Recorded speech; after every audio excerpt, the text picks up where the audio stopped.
everybody, welcome back to Quest Junkies. It is Friday night, which means it's time for Strahdalicious. Dungeon Mommy, over to you. Hello, everyone, and welcome to Fridays with Strahdalicious. So, as always, just a general content warning. This game is 18 plus. It will contain elements viewers may find disturbing, or maybe they just don't want to be listening without headphones at work. So that's your heads up. That's your warning. So we're going to go ahead and let's just have the party introduce themselves, and we're going to go from there. So let's start at the top of our overlay with the fancy background patch. Where could I be? Is it the woods of Barovia? It's actually my desk. Hi, I'm Patch. The usual face you see on Mondays and Wednesdays in the DM seat on Quest Junkies, reprising my role as Linnell Calidora.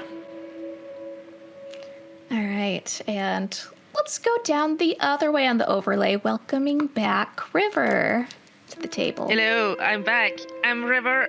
I am playing Sarah, the fifth of the group, and I will try to punch more stuff this session. We'll see. Maybe I hit something.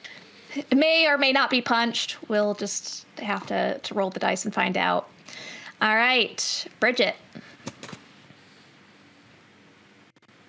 Not muted. Hi guys, I'm Bridget. I will be playing Lena Luhorn, the warlocky professory type. All right. C. Hi, I'm C, and I'll be playing Avria, the cinnamon roll who can do no wrong. And last, but certainly not least, Sky. Well, hello everybody. I'm Ileana. I play Ileana. Well, I'm Sky, but I am going to continue our September challenge to everybody in the chat. When you donate up to 5 gifted subs, I'm going to be taking a stress point. And so the challenge for you is to hurt me. It'll be worth it. Mm-hmm. And I will have noted that the rest of the party has agreed that they are open to it as well. So if you really want to cause a lot of pain to someone in this group, I humbly request that you just mark when you do those gifted subs who you would like that to go towards. So good luck to my players. And of course, I am Bree, who will be running this adventure for us today. So yeah, let's get right into it. We don't need to talk about me. All right. We're going to start a little differently this time. Sarah, you awake with a start, surrounded by the resting bodies of your fellow party members.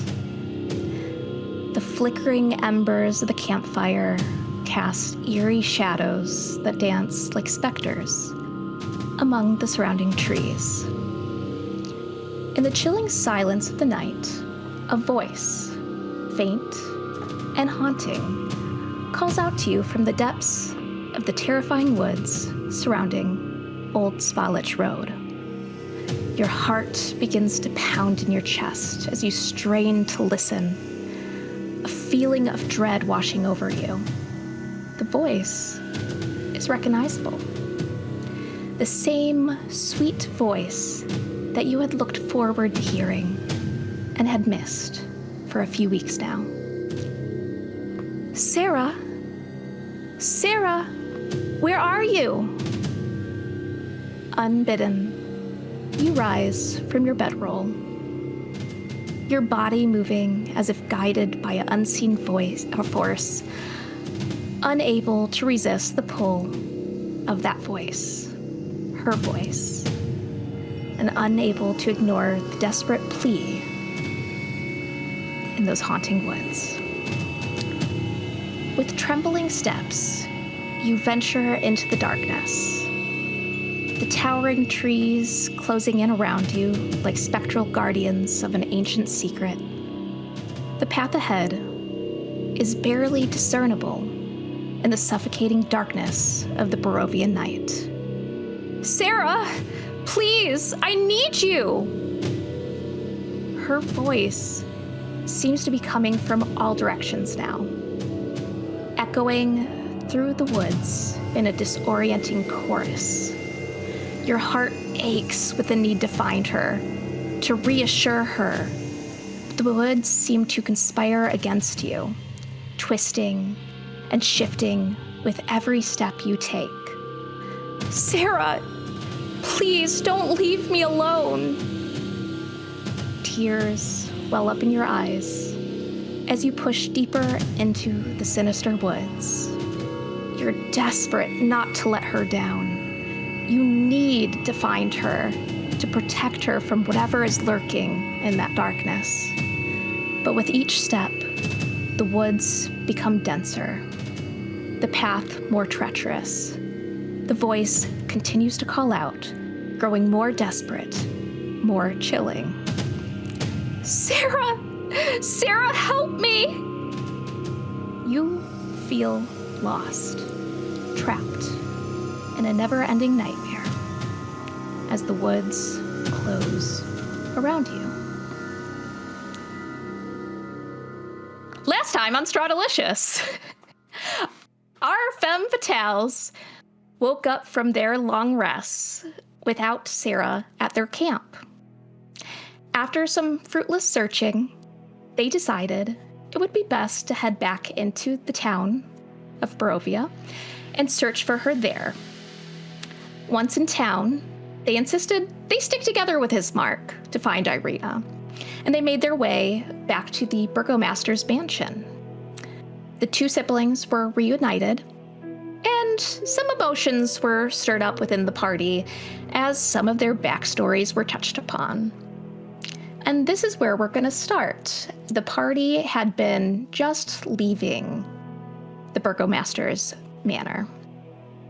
The floor is all yours.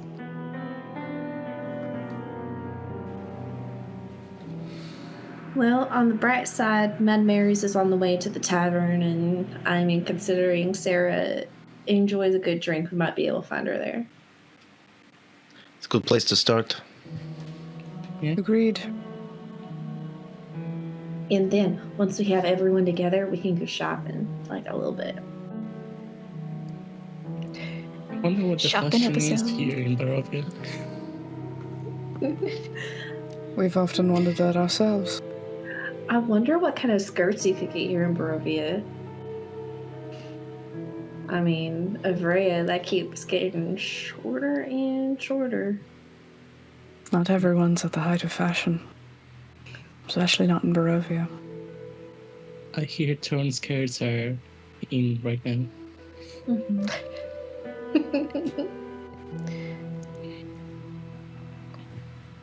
Alright. So, Well is there then. anything we need to know about this Mad Mary?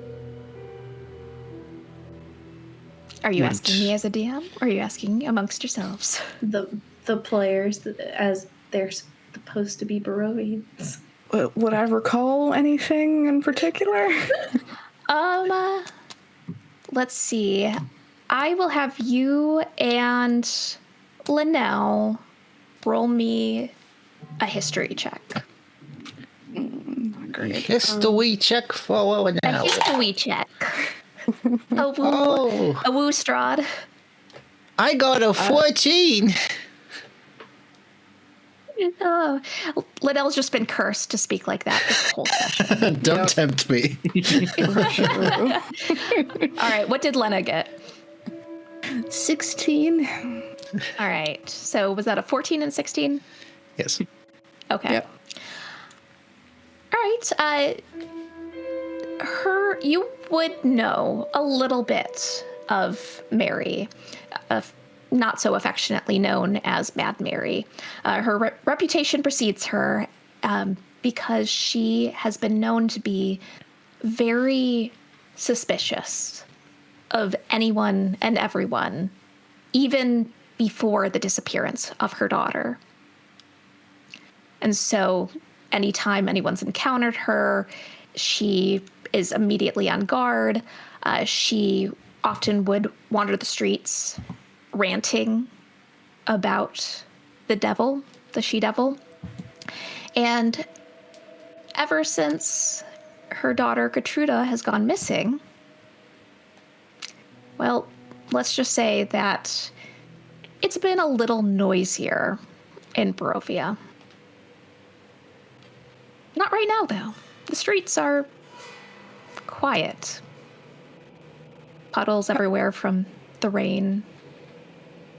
Hadn't we heard something about their relationship between Gertruda? Arena might have alluded to, like, the relationship between Gertruda and her mother. How it was kind of tenuous. Yes, and since I'll remind y'all of this because she did in fact talk about this. Irina would have told you guys that Mary and Gertruda did in fact have a very strange relationship, and that's because of how overprotective Mary was of Gertruda and very strict, especially considering how rebellious Gertruda is. Lena would repeat as much as she has learned with that history check.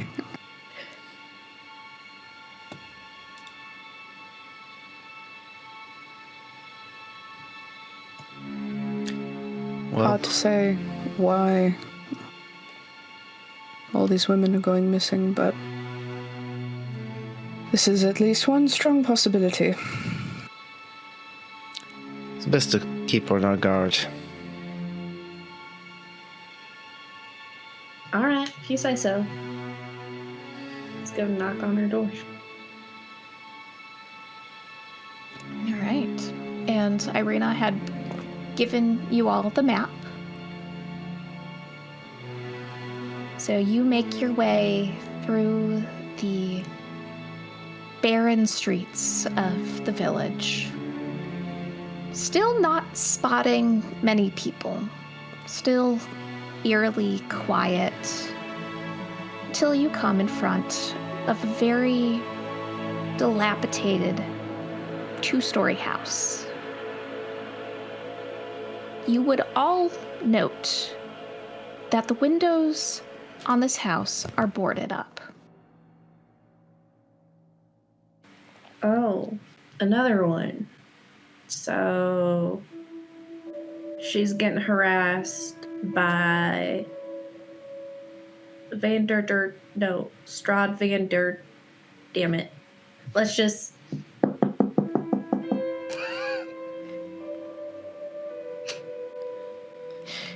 Incredible.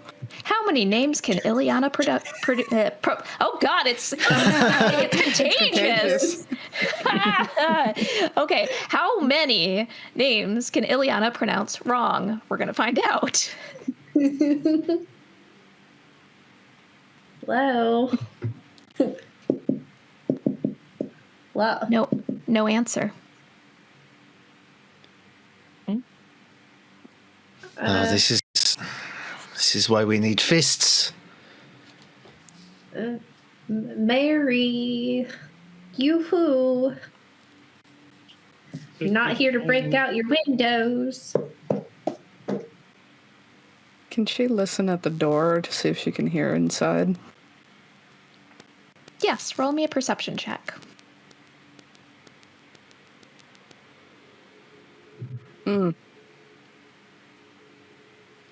12. 12. You do not hear much as you press your ear to the door, but you hear what sounds like a woman's voice humming faintly on the other side. Can she try the handle? Yes, she can.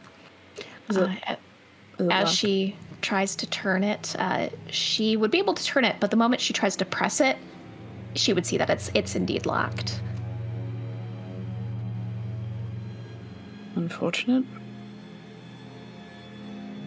Should I try with my new tools? Do you want to break in?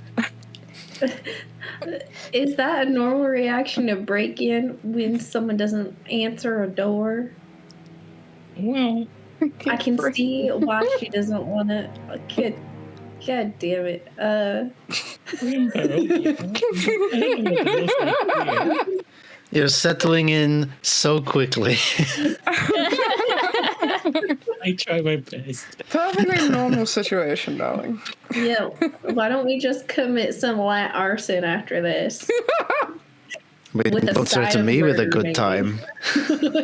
Back to the Like- dust house for such I purposes. feel like as soon as we find Sarah, I think she'll like that. Arson? Yeah, I think Sarah will be down for Are we that planning too. out a crime spree? Is that what I'm hearing? Well, if we're done arsing around, I'm gonna bang on the door. Knock knock. Oh. Bang, bang, bang.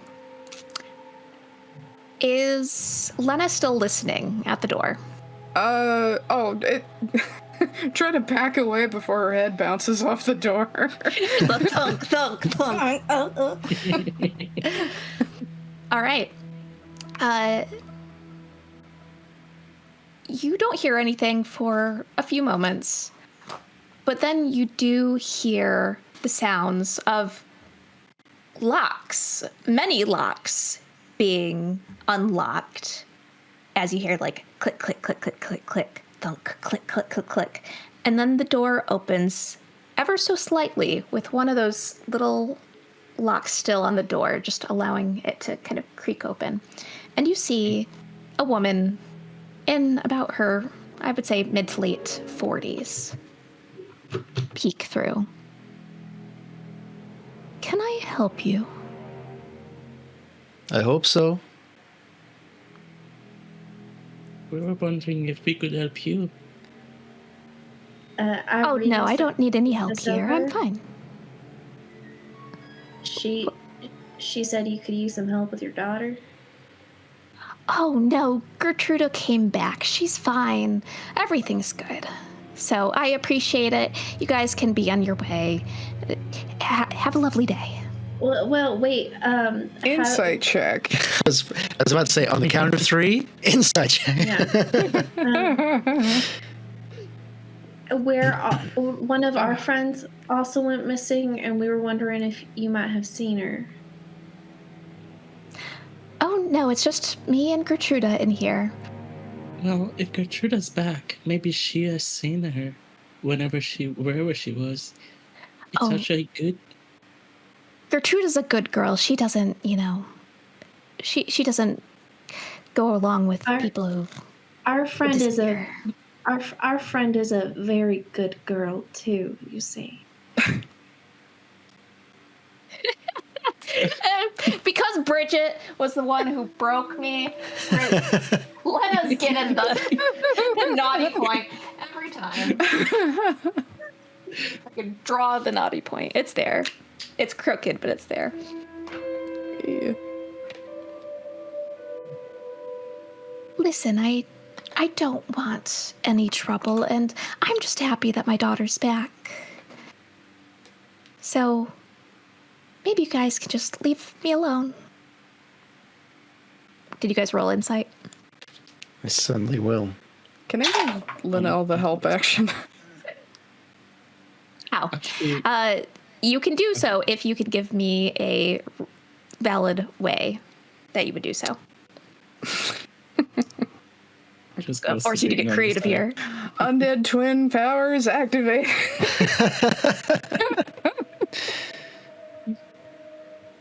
That was the first words that popped into my head, but I think reading intentions in Barovia might be a practiced skill, especially for the important trait that we both have in common, so that was my thinking behind that. All right. I mean, if you want to, I can have you flavor that as you lean over and like whisper to Linnell. Does that work for you? don't like this. Bitch is crazy. While they're doing that, I'm gonna shift the toe of my boot into the door. Okay. Are you going to try to do that stealthily? Very much so. All right. Yeah. Linnell, give me a roll. So Can I help Indiana by distracting her? Distracting Mother. Okay. so with that, First, I'm going to do this roll, and then we can go to that. so with the thankful help action, that's a dirty 20. Okay, dirty 20. While it doesn't seem like she's lying to you, when you take a look and just kind of examine her little appearance closer, her eyes are incredibly wide and bloodshot, and she almost seems manic in her expressions. You get your vibe check. Your vibe check is telling you something's off. You don't know what, but something is off. All right, I'm going to Avreya. How are you going to distract for Ileana? Just keep talking to her and keep her eyes on me. I'm sure that she's a good girl. We would like to talk to her because our friend might be in trouble, and you kept saying that she was in trouble as well. We just want to know more.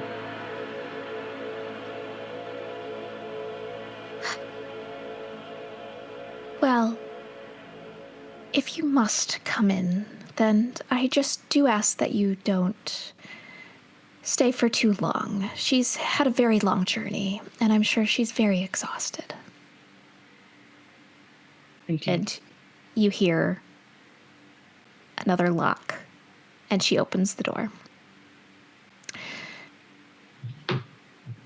As the door opens, there are a few things that I would like to point out that everyone would see.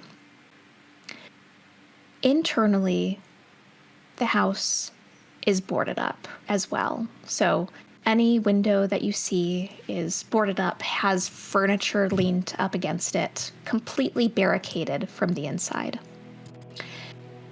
And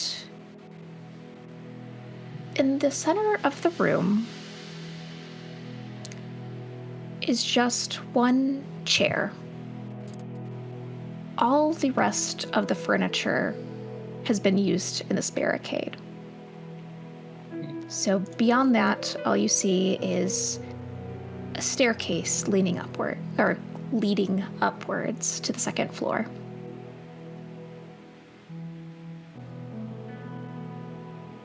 Now, she might still be sleeping. Just a heads up.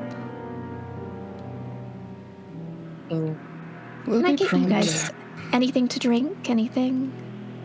Well, I'm sure you're not going to be staying long, so I'd offer you tea, but... Above table, you said a barricade? Yeah, she's barricaded all the windows, and it looks like she had moved stuff from in front of the door, too. Okay. The inside of the door is covered with all sorts of locks. Would we have noticed other houses in the same way besides, the Irina's house? It would not be completely uncommon to see some windows boarded up, as a lot of these houses are older and windows are broken. But certainly, this seems a little overkill. This seems very intentional, like perhaps not only does she want to keep people out, you get the sense that she also wants to keep people in. Ooh. Anonymous gifted 5 subs, but it's anonymous, so I'm gonna say for who. Oh my goodness. Well, if it's not said in chat, I'll give a few moments. If it's not said in chat for who, I can always roll. Ooh. That's true. That is true. And if you guys don't want to be rolled for, you can just give it to me. Thank you so All much right. for the subs. Yes, thank you so much for the subs. Thank you. All right. I will give it just a little bit longer just to see, and we'll just continue on, and I'll just make a note to choose. All right. So, yes, you guys have just gotten that vibe. Thanks, Pixie.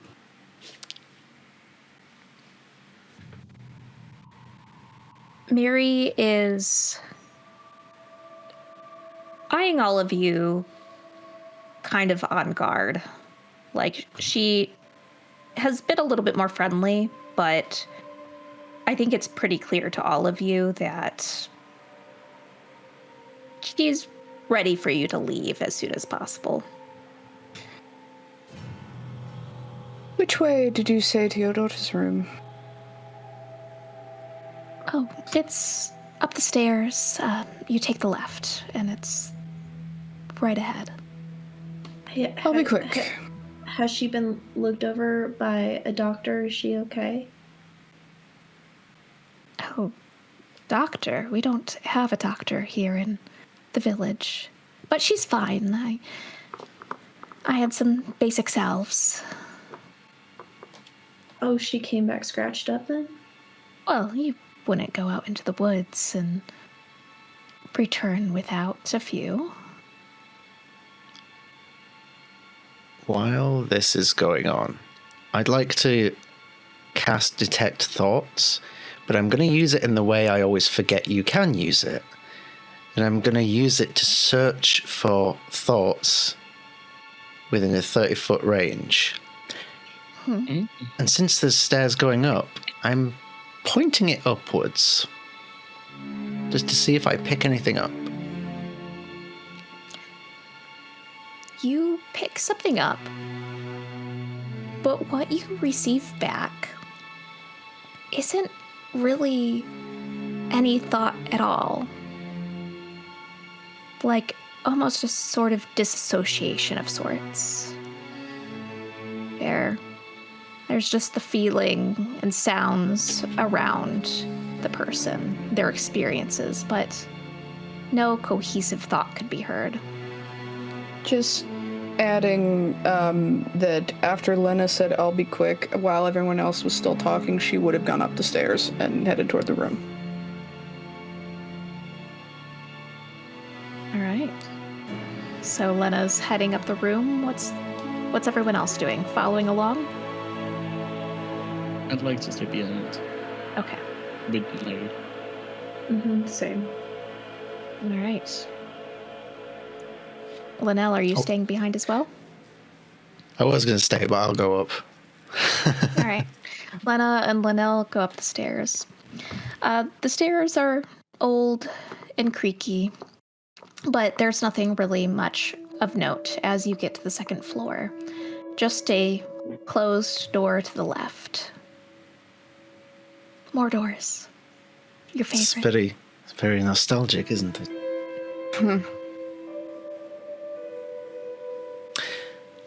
After you, my dear. Try the closest one to me. She did say first door on the left. She told us where to go, so Yes. she's going to follow the... Yeah. Yep. All right. When you open the door to this room, you see the back of a woman. Her flowing red hair and a frilly dress, but you don't see her face as she sits primly in a chair next to her bed. On the bed itself is a strange, malformed doll that wears a strange leer and a sackcloth dress. Beyond that, the room is empty, and the woman in the chair does not turn to face you or acknowledge your presence.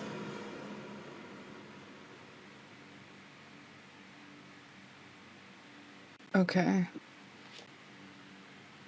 I think worried thinking is going to lead her to accidentally cast message. And she just... Are you in any danger? We come in peace.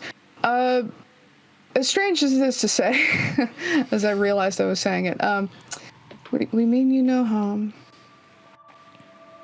You can respond to me if you wish. Yeah, that's it. No response.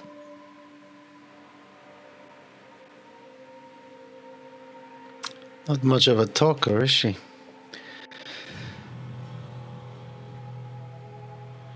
She'll... Go ahead. I was just gonna say, Linnell will lean her head in through the doorway. Housekeeping. You all good in here? You need anything? Any snacks? No response. Just gonna take another look at the doll. Is there anything remarkable about it? Not from that distance, so unless you go in to grab it. I think she will. You make your way to the bed, focusing on that doll and picking it up. Looking at it, the dress itself is pretty bare. You could see that the fabric's old and worn. And stitched into the hem of the dress is a frayed tag bearing the words, "Is no fun, is no blinky."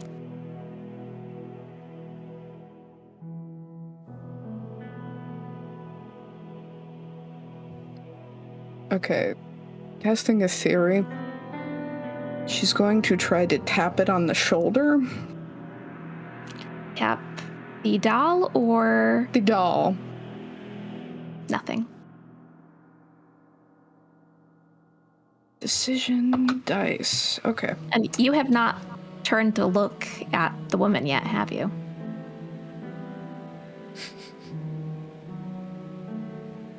She is going to do that now. As you turn to look at the woman sitting in the chair, you recognize Sarah, dressed uncharacteristically in an old frilly dress, staring blankly at the wall. Her eyes almost glazed over.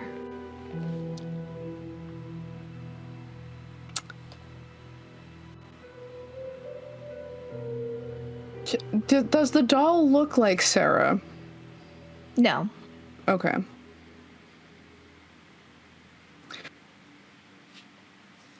She's going to put the doll on the ground.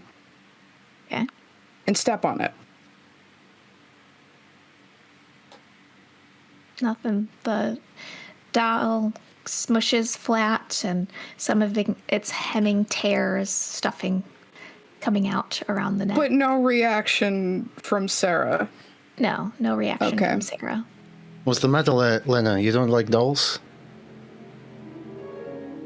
Doesn't this appear to be some sort of enchantment? Linnell's still stood in the doorway, so she hasn't seen. It's Sarah. She'll try to whisper it, as a stage whisper, as urgently as she can. It's Sarah. What? She's not stage whispering. Come over here. Fuck. What?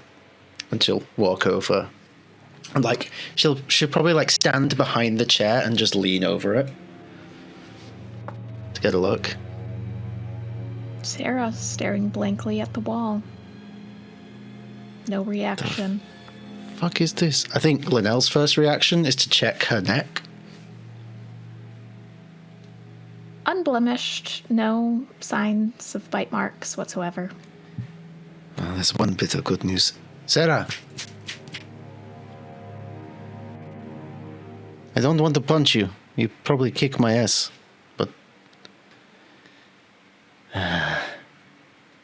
She's gonna give Sarah a shake. Her body just almost limply moves as you shake her. No reaction to that stimuli thus far. More panic thinking. She's going to be thinking of the others kind of downstairs and just going to flip a coin. I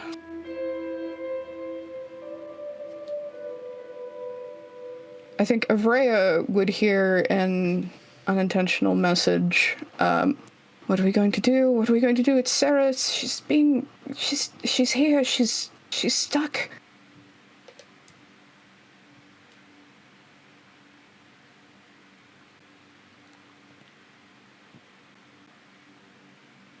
I think she's gonna answer with message as well without knowing. Again, what? Who? What? Where are you? She's never heard a response before, so she's gonna, go a little bit still and panicky at that. Avrea? Is that you? Yeah? For sake. What's happening? Will you help her? I'm going to take care of something. And Linnell storms out of the room and heads downstairs. He's making a beeline for Mary. Responding, it's Sarah. She's up here in some sort of trance. I don't know what to do. Mary is kind of just impatiently standing, waiting. Mm-hmm. And possibly, with the two of you who stayed downstairs, she's not really engaging you in any conversation. It's just a very awkward, stare down, unless you guys make move to make conversation. I think Ileana's been trying to keep her occupied. Same. So, C isn't trying anymore. Vreya's not trying anymore. Vreya's gone a little quiet. And I think she's going to be, it's so, we had heard talks about, redheads going missing, and I think you can understand why we're so worried, because our friend is also of ginger descent. Just while Linnell's getting ready to head down, I'm just in front of her trying to engage, trying to reach through. Gertruda should have listened to me. After all, I know best for her. I'm her mother. Absolutely. And she, that child, she doesn't listen. She just, I told her not to go out. There are people out there, especially the devil, any girl with red hair, the devil is after. And I didn't want that to happen. Absolutely. That's why our friend wears a hood to protect her hair. Does Gertruda have a hood? No, Gertruda's, she's willful. She doesn't hide her hair. And but a good girl hides her hair, don't you think? She should. She should. And moving forward, I don't think I'm even going to let her out of the house again. I told her once. I warned her last time, and then she left. She came back in a state. A state? What kind of state? Just not talking. And, I found her actually kind of wandering outside not too far from here. Just aimlessly. And, of course, all scratched up from the woods. I figure she must have gone out, and who knows what she was looking for, but... Is Linnell reaching the bottom of the stairs at this point? Yes. Okay, so as you hear the heavy footfall of Linnell storming down the stairs, if you turn to see her, she looks pissed. As she stomps right over to Mary and gets right up in her face. The woman kind of shrinks back. You're worrying about devils while you have our fucking friend kidnapped up there. You've got some explaining to do before I get very creative. How dare you insinuate that I would do such a thing? That is my daughter, Gertrude, up there. She's going to stop talking at this point as Ileana is going to put her hands around her throat and walk her to the wall, hit the wall, and start sliding her up. Y'all are going to want to look away while I do the next part. She just starts screaming, loud, ear-piercing. I'm going to take her other hand while she's starting to go up the wall, and she's hoping none of her friends are looking as she opens her mouth and reveals all 28 teethy fangs. Now, ma'am, I'm about to eat your fucking hand if you don't tell me what you did with our friend. The devil! The devil! It's one of them! It's Take one the of bite out of her hand. She screams even louder. Just nonsense as she starts to babble and scream. You Nothing discernible. Something funnier? I'm gonna cast Healing Word on that hand. I got all fucking day. War crimes are being committed in this session. Get him! Get her, Jade. Yeah, she continues just screaming, panicked, manic. You are not getting anything worthwhile. Right. And can you roll me intimidation? I'm so happy to. Do I get advantage for biting her hand? Yeah. Awesome. Upstairs, is there any reaction from Sarah to the scream? No. She is going to try slapping Sarah. Roll a hit with advantage because she's not moving. Yeah, that's fair. River's face right now. Okay. Welcome back. Welcome back. This is what happens when you miss a session of Strahdalicious. It's a 16. What's your AC, Sarah? 16. Ah. Whap. Anything? Cut of toes. No. What's going on? I don't lose any hit points for that. No.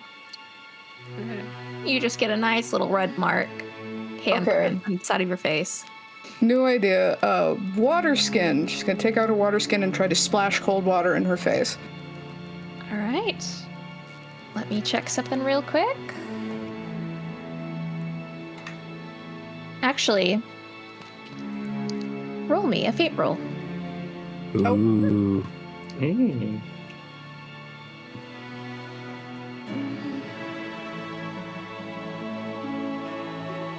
$94. Oof. All right. With the 94, as you splash that cold water across Sarah's face, her eyes come back to recognition. Sarah, you are sitting in an old, musty room. You feel uncomfortable. Everything's scratchy. And you see the face of Lena in front of you. Your cheek hurts really bad for some reason. Are you And you're back? wet. Yeah, I know you. But why my cheek hurts? You weren't responding to anyone. You seem to be in some sort of trance. We found you here, the home of Mad Mary. How did I get it? I was in the woods. Did Mad Mary take you in the night? No, who's Mary? We were told by Irina that perhaps Mad Mary could have used assistance finding her daughter Gertrude. She is under some sort of delusion that you are indeed her daughter Gertrude, which obviously the woman is far more mentally unstable than I think any of us realize, but This is very bad. I've heard she screamed not long ago. There may be danger downstairs with everyone else. Right. As Yeah. Linnell came down and started accusing Mary, that was confirmation that what I heard was true and I understood correctly. So I ran back upstairs. Well, not back, I didn't go, but I ran upstairs. And as soon as I see Sarah, I want to go and hug her. Sarah's very shocked at the hug. Like, I'm sorry. oh.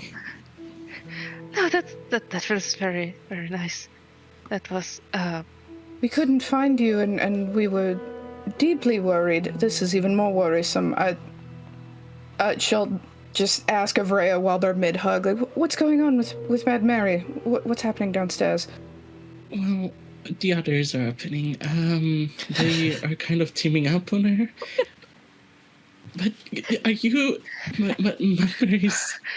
The others are happening. Here. I am so confused. What?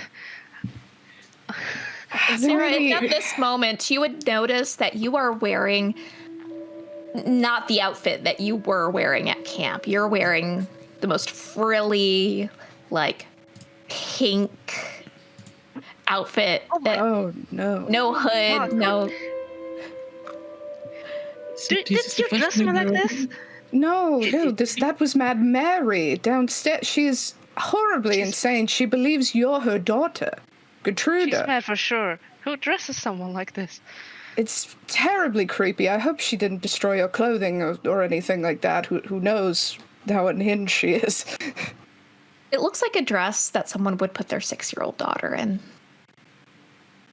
Does she know how old I am? Because this is not the vibe. This is not the vibe. This is not the stuff I go for. Like, what? Perhaps Gertrude was terribly young once. Oh, it's all rather disturbing, but... I still have no idea how I got here. I think we should return to the others. Can you walk? Are you hurt? Did she hurt you? I don't think so. I think apart from my head being not in the right place right now, I think I'm okay. All right, well... yeah. But I really need to get out of these clothes. They're itchy and very constricting. How am I supposed to punch in this? Can we look around the room to attempt to see if there are any, other items, discarded items, perhaps, Yeah, maybe their own clothes. There's nothing in there beyond the doll and the bed and the chair she sits in. The doll is creeping me out. We may need to check the other rooms to procure your clothing. She'll step on the doll a little bit more. Oh, yes, that's satisfying.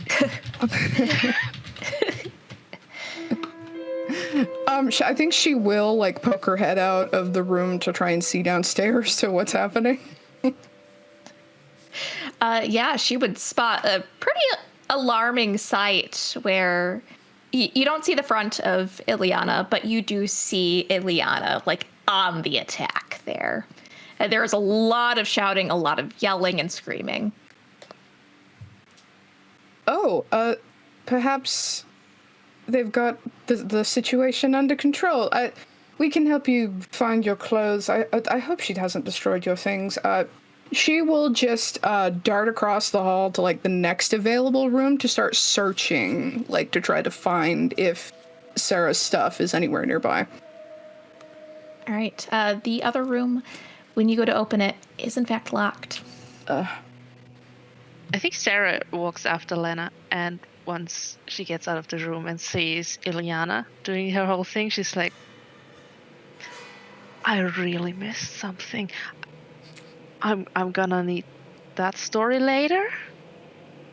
I think I will as well. Do you feel like breaking a door down? Perhaps we can do it together. Yeah, let's ruin this dress. And she's just gonna stand up a bit straighter, move her arms, and purposely rips the dress, like wherever it constricts her. Like muscles just like bulge out of the constricting fabric. It just tears. Oh yeah, that's better. And I'm gonna punch the door. All right, roll me unarmed strike, or since you're a monk, roll me whatever you need to roll as a monk without your weapons. That's an 8. An 8. First hit, nothing. Let me do this again. Come on. Oh, that's a 17. 17, it hits. Roll for damage.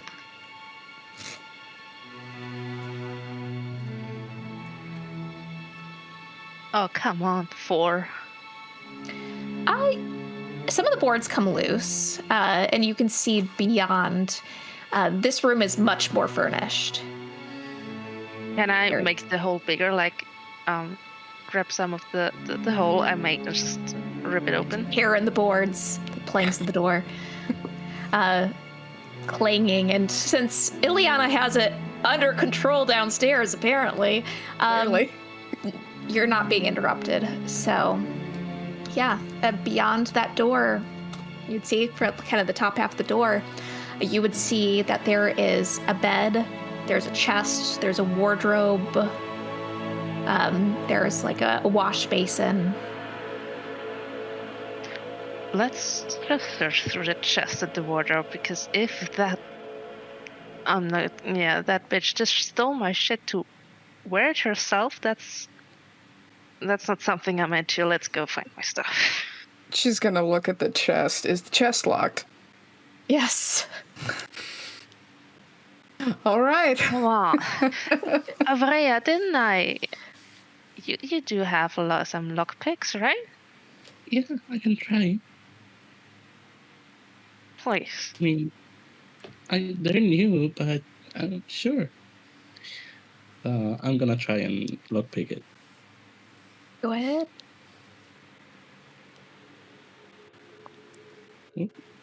Ooh, okay. So that is dirty 20. All right. You open the chest to reveal all of Sarah's belongings and a framed picture of a lovely young woman with red hair that does bear a resemblance to Sarah, but it's clear that it's not Sarah. Sarah takes the picture for a second and just puts on the bed and let's look at that later. Picks all her stuff. And I'll be back in a second. We'll give you a moment. Walks out the door and just rips the rest of the dress off. Before just getting into her clothes again and very thankfully pulls up her hood again. Okay, that's better. All right. Or something like that. Let's go see what the others are up to. Yeah. And Sarah's gonna take the picture with her.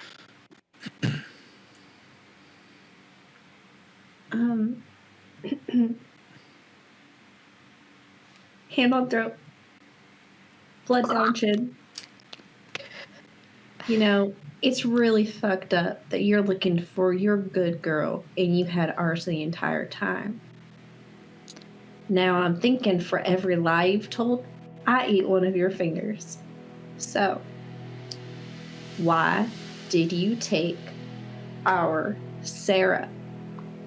That's my Gertruda up there. You leave her alone. And bite. She screams. And gulps.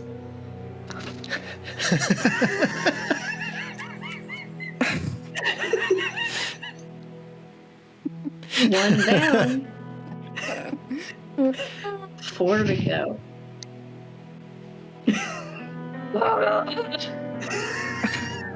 I can't wait to see the thumbnail and title for this session. God. All right. We're off to an interesting start this session. Whew. Mary. Yeah. Just screams and tears start streaming down her face. Don't hurt us! Don't hurt me and Gertruda! No, Leave us alone! There isn't an us Leave in us this. It's alone! just you. You monster! Yes, Monster! that's exactly what I am. You are right. You're one of those devils! Oh, I'm worse than a devil, honey. I'm actually real. And she begins to sob.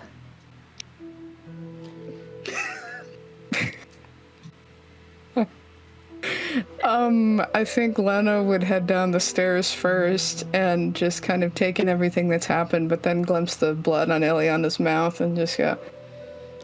It's one of those moments where, above table, like, oh, am I attracted to this? Is this? I hope this doesn't awaken something in me. Not me that I'm scared and horny. Dear God. Well.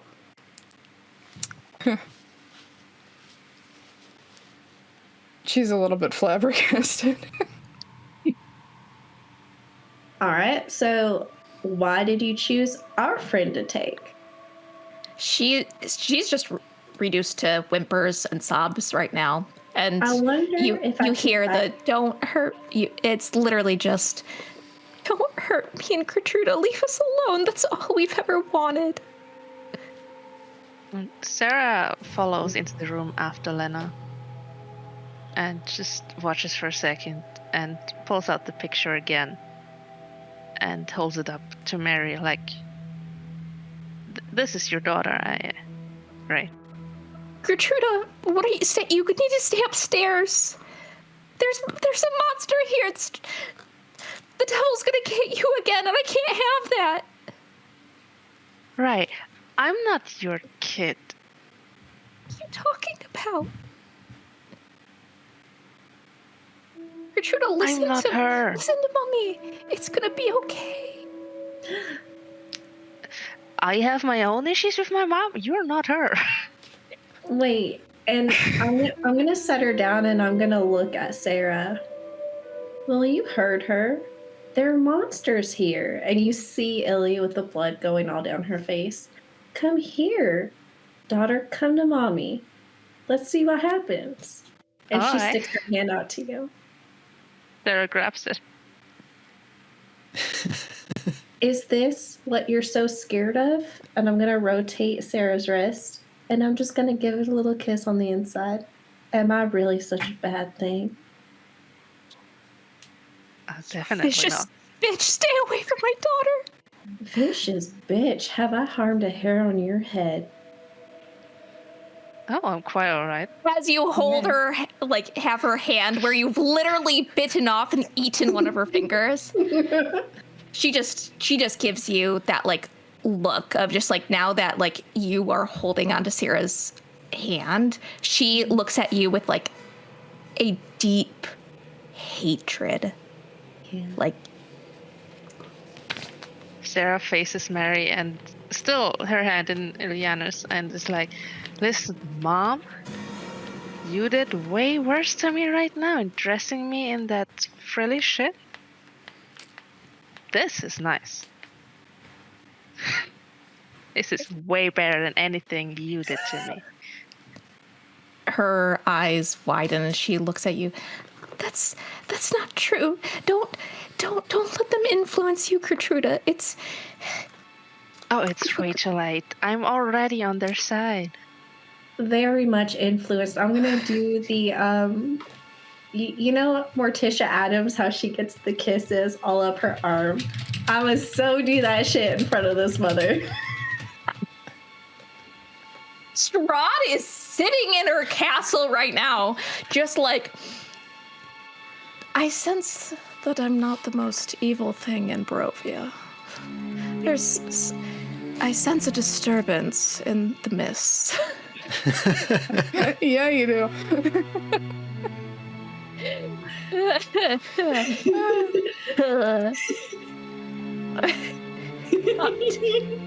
is a fucked up dating simulator, I'll tell you what. Oh, the session is not going how I thought it would. Whew. Y'all have been playing too much Dark Urge. No. Never. Yeah. Mary is looking at Sarah in shock, tears streaming down her face. Sarah just smirks at her and then watches Ileana. Let me tell you, she tastes delicious. Linnell's And on gonna top of cast I bet I do. Detect Magic at this moment in time because she's feeling a lot of complex emotions right now. So Just whisper as an aside to Ivrea, if it's so wrong, why does it feel so right? All right. I feel like you all need a naughty here. Except, you know what? Except for Linnell, who is actually having complicated emotions on this. oh, I didn't specify which. Oh, yeah, but they're complicated. So Yep. not draw a straight line to save my life. There we go. This is the naughty board of shame for everyone watching. It's not of shame. Can't shame these players. They like it. They like it. Thank you, Mommy. So, what did you use to trap her? Now, if you want to keep your fingers, how about I just start counting to 3? First to answer Linnell's thing with the detect magic, you don't sense any magic. At all. Interesting. No, nothing.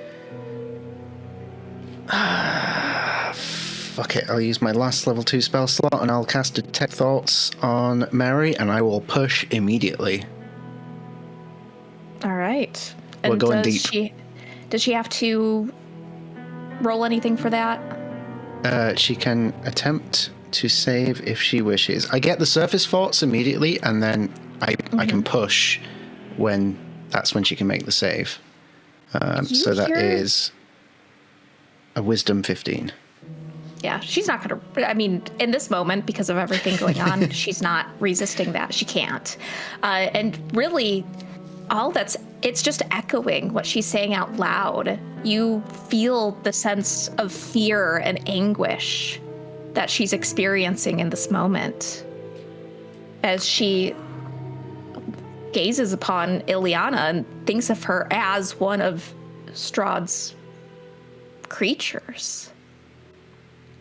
And her thoughts continue racing, and she's wondering why Gertruda would do this to her and what's happening. And just you hear eventually in these thoughts fervent prayers to the Morning Lord to come and rescue them from this.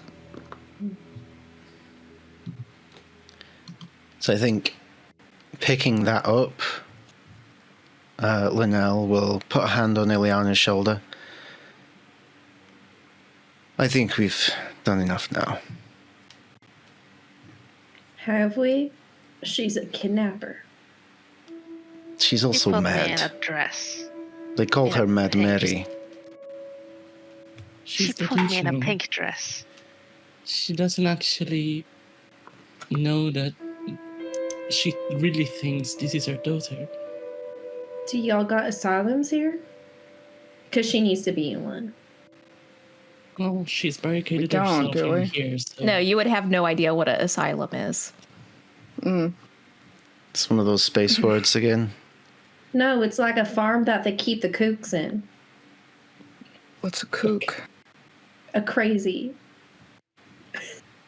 Oh, do they like Alright. run around and did they get slaughtered for me?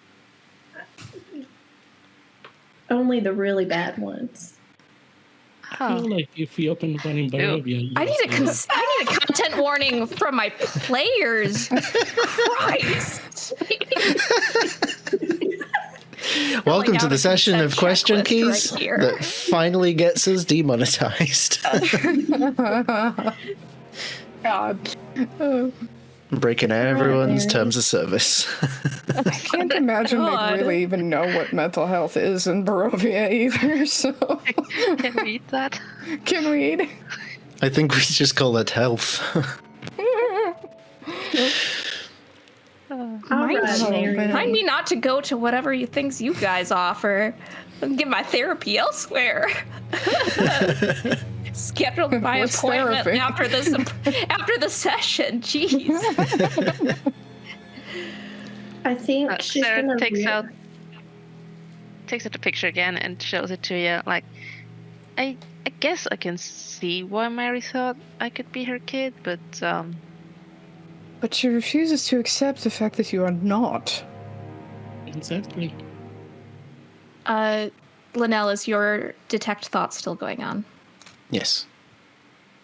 You would get the sense from her thoughts that she believes that Sarah is Gertruda brainwashed by you all. You all are villains. Mm-hmm. Yeah. Okay, so for those of you new to this land, let me just explain something real quick. We've clearly experienced fucked up things already since we met. Imagine what that does to someone who's been here a long time. Some minds just aren't made to last. They can't weather the storm that is the mists of Barovia.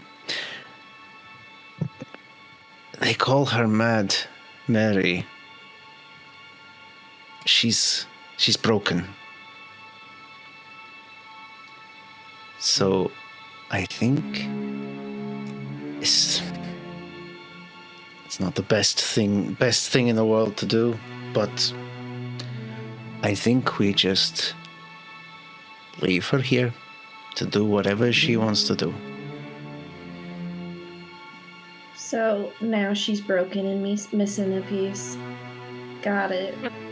what if she kidnaps another red-haired person, thinking that that's her daughter? The women have been going missing lately. Can we just search the house real quick if there are any other rooms with people in them? Because not everyone has. You've seen every room. Oh, Really? shit. Is there a Oh. cellar? I have an idea. Were there any windows upstairs in the room? All boarded up. Boarded up, yeah. Yeah, but there were some. Yes. So I want to be out of earshot from Mary. But what if, Sarah, you go back upstairs and try to get out from the window, and we try to convince her that you are Gertruda and she needs to be in here. Like, because if she thinks Gertrude is here, she will never leave the house. She will never get rid of the barricade. I'm not putting on the dress again. No, I don't think you need to. Don't think you can. It's in tatters. Yeah. No. If she is a danger to herself and others,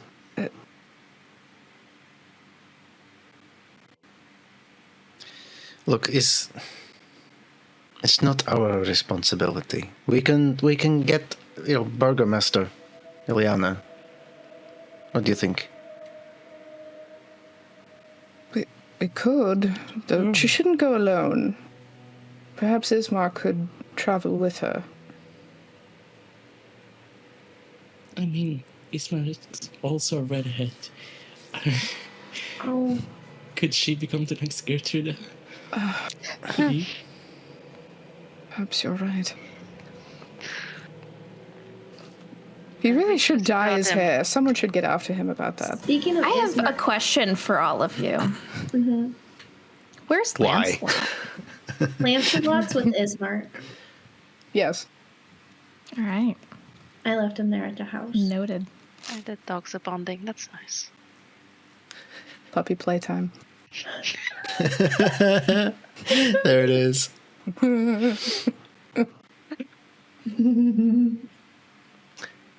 Okay, I'm gonna sorry. I'm gonna do something out of the ordinary here, just to try and delve into how Linnell reacts to everything that just happened. DM, could you roll me a d6, pretty please? Yes, I can. I'll use one of my new pretty dice. Yee. That is a 5 on the die. I'm going to regret saying this. Linnell's mind starts racing as she comes to an internal realization based on everything she's just witnessed. And she says, I need some air. And she leaves. And I'm going to take 5 points of stress voluntarily. And there I go. I was going to say, Well, Linnell would feel a crushing pressure in her gut upon witnessing all of this. And almost, you don't actually hear this in the back of your mind, but you can almost imagine the voice of Strahd snickering. Oh, Linnell. And you thought you were better than me. But look at the company you keep. You're just like me.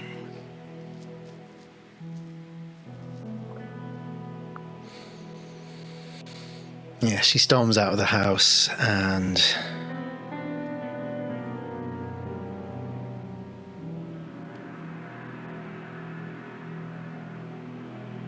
I think she just crouches down outside the house, like elbows on her knees and her hands on top of her head and her head just pulled down.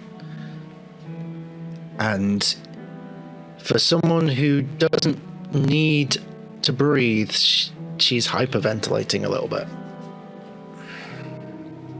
So, go ahead. I will follow. Like, see her in a state of panic. I would follow her.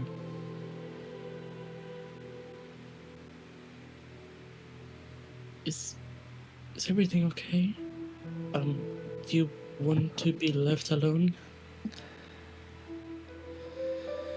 I just need a minute. Alright.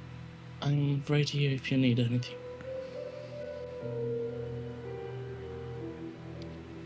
She doesn't respond. Meanwhile, inside, Linnell storms out of Rhea Chase's. Gonna look at Mad Mary. Bitch, I don't ever want to see you again. You're not gonna get your finger back. But I will shit it out later. And she's gonna salute her and go outside. And seeing Linnell crouch down in her hands like this, she's gonna bend down, put her hands around her neck and pick her up, legs around, and start walking towards the Burgermaster's house. All right, do you resist that, Linnell? I think she's too locked up in her own mind to even be aware that it's happening. Guppies? All right, the other two still in the house. When Ileana lets go of Mary, she collapses to the floor in just a sobbing heap. Just whimpering the name Gertruda over and over again. I've no idea what to do next. No, not really. Sarah crouches down in front of Mary, gets out the picture again and puts it in her hand, and it's like, I'm not sure what happened to your daughter. I'm sorry. And just pats her shoulder like twice and then stands up and leaves the house. Be well. She'll follow. And she will close the door. And the sobbing is tempered as the door is closed.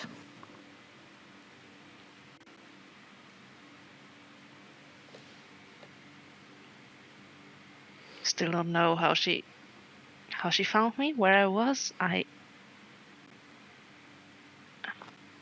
not sure I'll ever get an answer to that.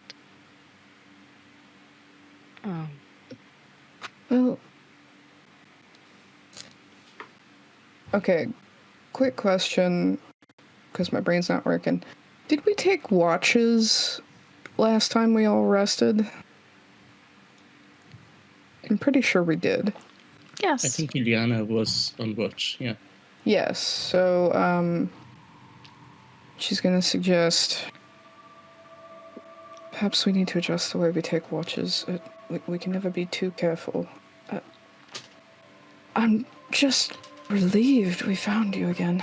We were quite concerned. I'm glad you found me. I don't think you ever would have left this house otherwise.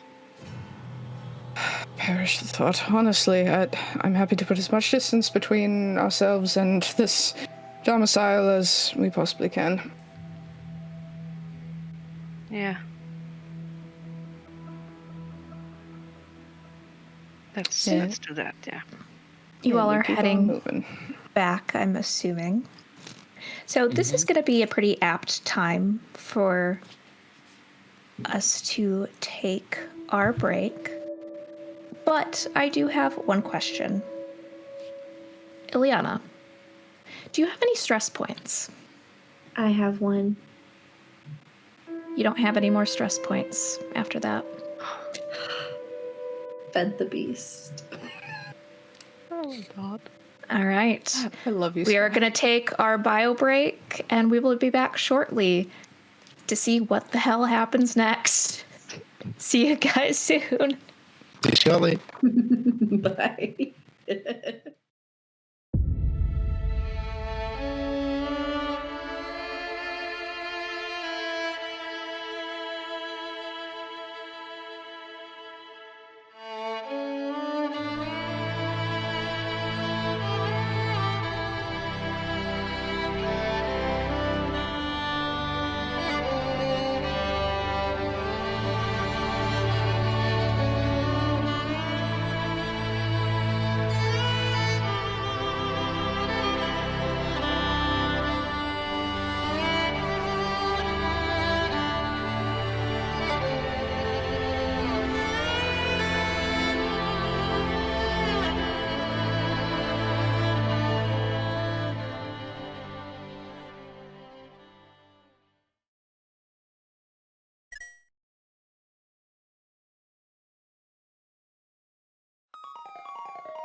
This is day 474. Dr. Samuel Carver recording, as always. As of this day, we are officially on our own. Communication has been reduced to local transmissions within a mile of base camp. Word has not yet reached our ears of any potential rescue, even less word of a cure. Hope continues to dwindle. It's strange to think back to the days before, watching America consume itself on the news and thinking, it'll never reach here. How wrong we were. Our supplies will probably last us another week at best. But with the long nights of winter on the horizon, the danger escalates further. If you were to ask me my honest opinion, we have 72 hours at best. So, if you're hearing this message, then rescue has arrived all too late for us. But, to the few who remain, against all odds, I wish you luck. And remember, when you're lost in the darkness, look for the light.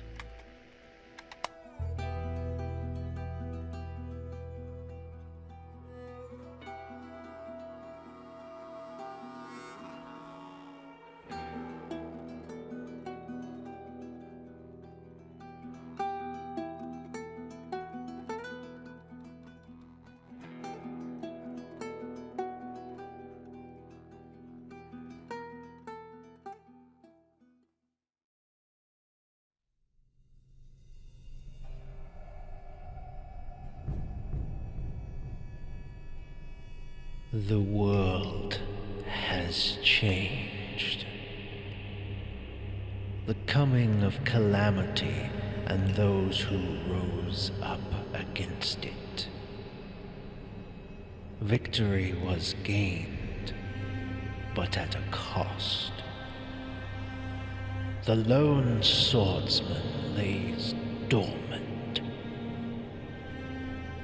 The country without rule. A people fractured under the anxiety of what is yet to come.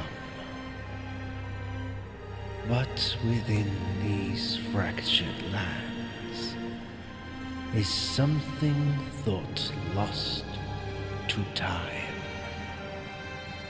but not lost, merely patiently waiting. And now, with no champions left standing,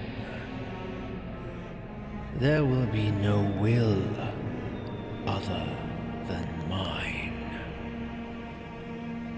Renounce your petty gods and worship me, for I am Majora.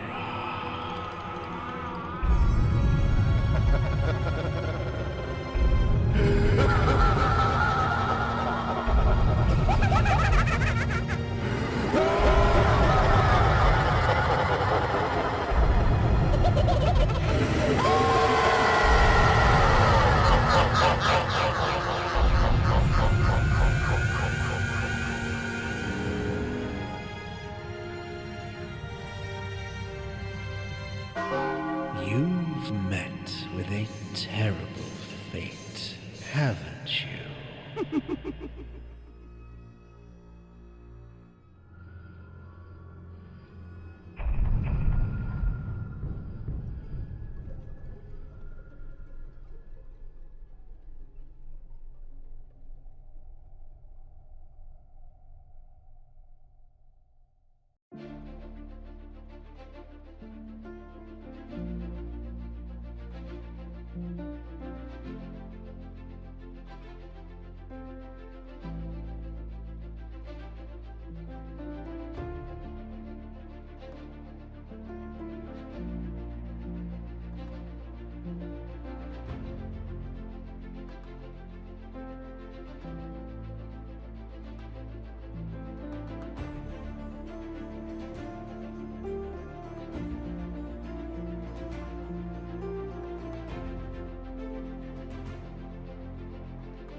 And welcome back to Strahdalicious.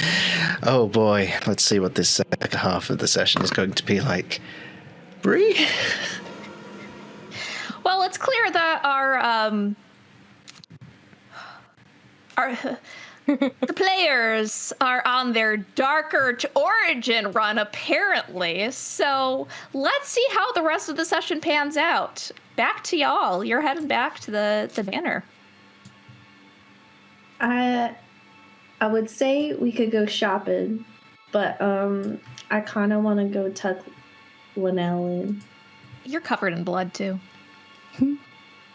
What's a little bit of blood apparently in Barovia? Is it raining? No. Well, I'm about to get there's real puddles. crusty. I mean, I've cleaned blood before. I could do it again. Oh yeah, Unless you want it there. You want to clean me up, Cinnamon Roll? Feel free. Sure. I mean, if you put it like that, I don't know.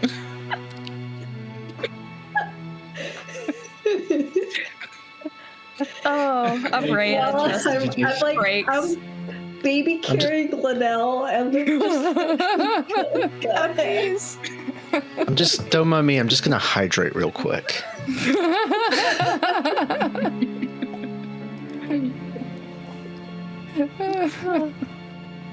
You know, I was going to get a sticker that said tears of my players, but I just might label it my own tears. And there's the hydrate. Thank you, Biggs. Take an extra one just for that. Yeah. No, I figured if we leave Lance with, Ismark, then if something happens, Lance could probably find us and be like, "Ah, woo," and it would be the cutest thing. I really wish I knew how to speak with animals. I just want to get inside his little head so bad. More than anything now, all of a sudden for no reason.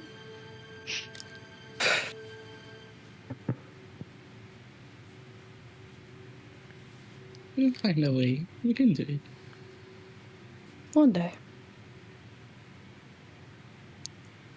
Speaking of rest, I believe we could all use some sort of a break after that. Oh, yeah.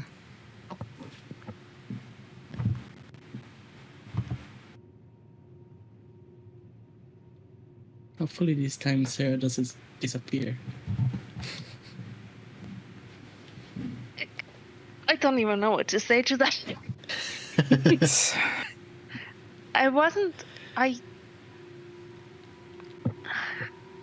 I didn't leave by choice, I think. I'm not sure. I heard someone calling, and then I went running, and then I couldn't control my body, and then everything went dark, and then Lena slapped me.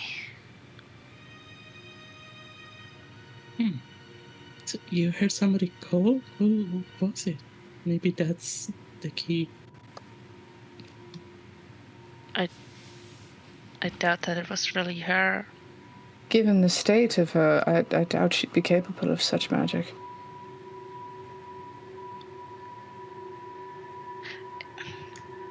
Well, it was someone I knew, and I didn't know Mary. I've never met her before, as far as I can remember. So, no, I'm not sure if it was an illusion or some trance or something. I don't know. You were in some sort of trance. It's why I was trying to wake you. You simply wouldn't return. I am sorry that I slapped you, though. Well, you woke me up, so thank you for that.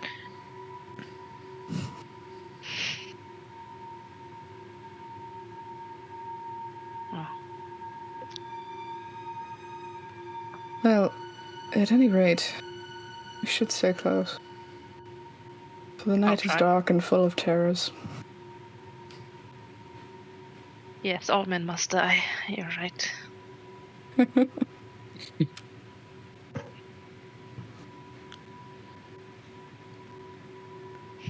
I imagine this disjointed conversation continues all the way toward the burgomaster's house. The occasional bouts of just silence.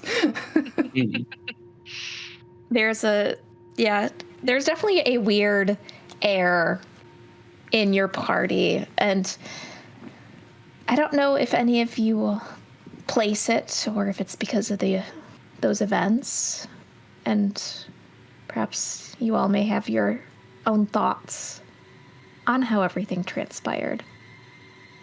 But you make your way down the streets of Barovia back to the manor that looks the same as it ever did.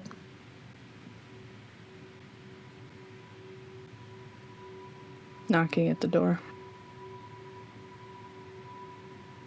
And you gotta do it 4 times. Right, knocking at the door 4 times. What happens if we knock 5 times? Fireball. Can we try that? You know what, after a day like today, sure, why not? 1, 2, 3, 4. Okay, so you're just knocking the 4 times then. Just the 4 times, yes.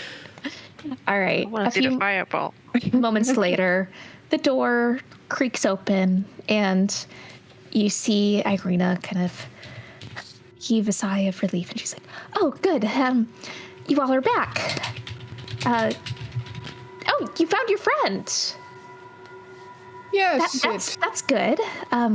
it appears Mad Mary was far more delusional and mad than we ever imagined possible, because she was under the belief that Sarah here was Gertruda, even dressing her as such.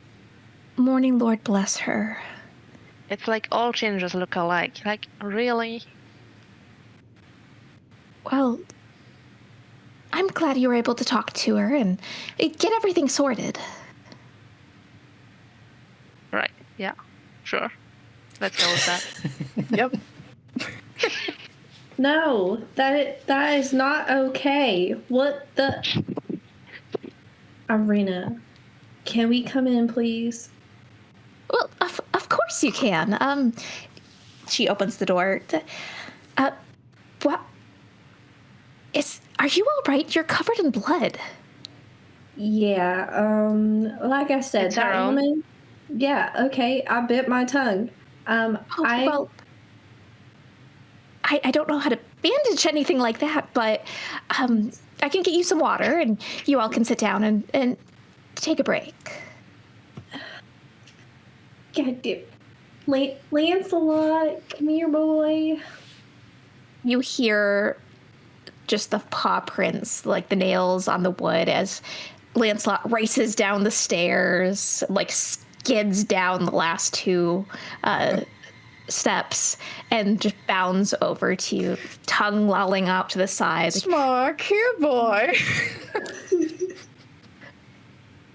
No response to that. What does Irina do? Okay. She gives Lena a strange look. She's like, I'll go get that water. Inside joke between friends, don't you know? Sure. Friends? Okay. Yes. Well, she's not going to believe the other explanation, so... Right. You're right. I'm gonna put Linnell down in front of the fire and have Lancelot come over and be like, just start giving her kisses. She needs to cheer the fuck up. Oh. Linnell, you're being a sad bitch, and Lancelot's gonna help that. Lancelot has the most horrendous dog breath that you've ever experienced, as just like that warm, grossly slobbery tongue just slurps up the middle of your face, in your mouth a little bit. It's just altogether a very unpleasant experience being on the receiving end of Lancelot's love, but you're getting it. Ugh. Pulls fur out of her mouth.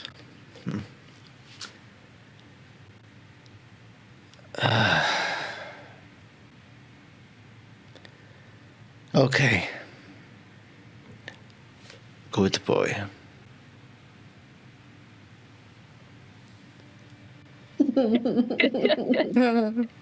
Bark, bark. Bark, bark, bark. You could tell me that was his mark. I wouldn't know the difference. Corporate asks you to identify the difference between these two pictures. They're the same picture.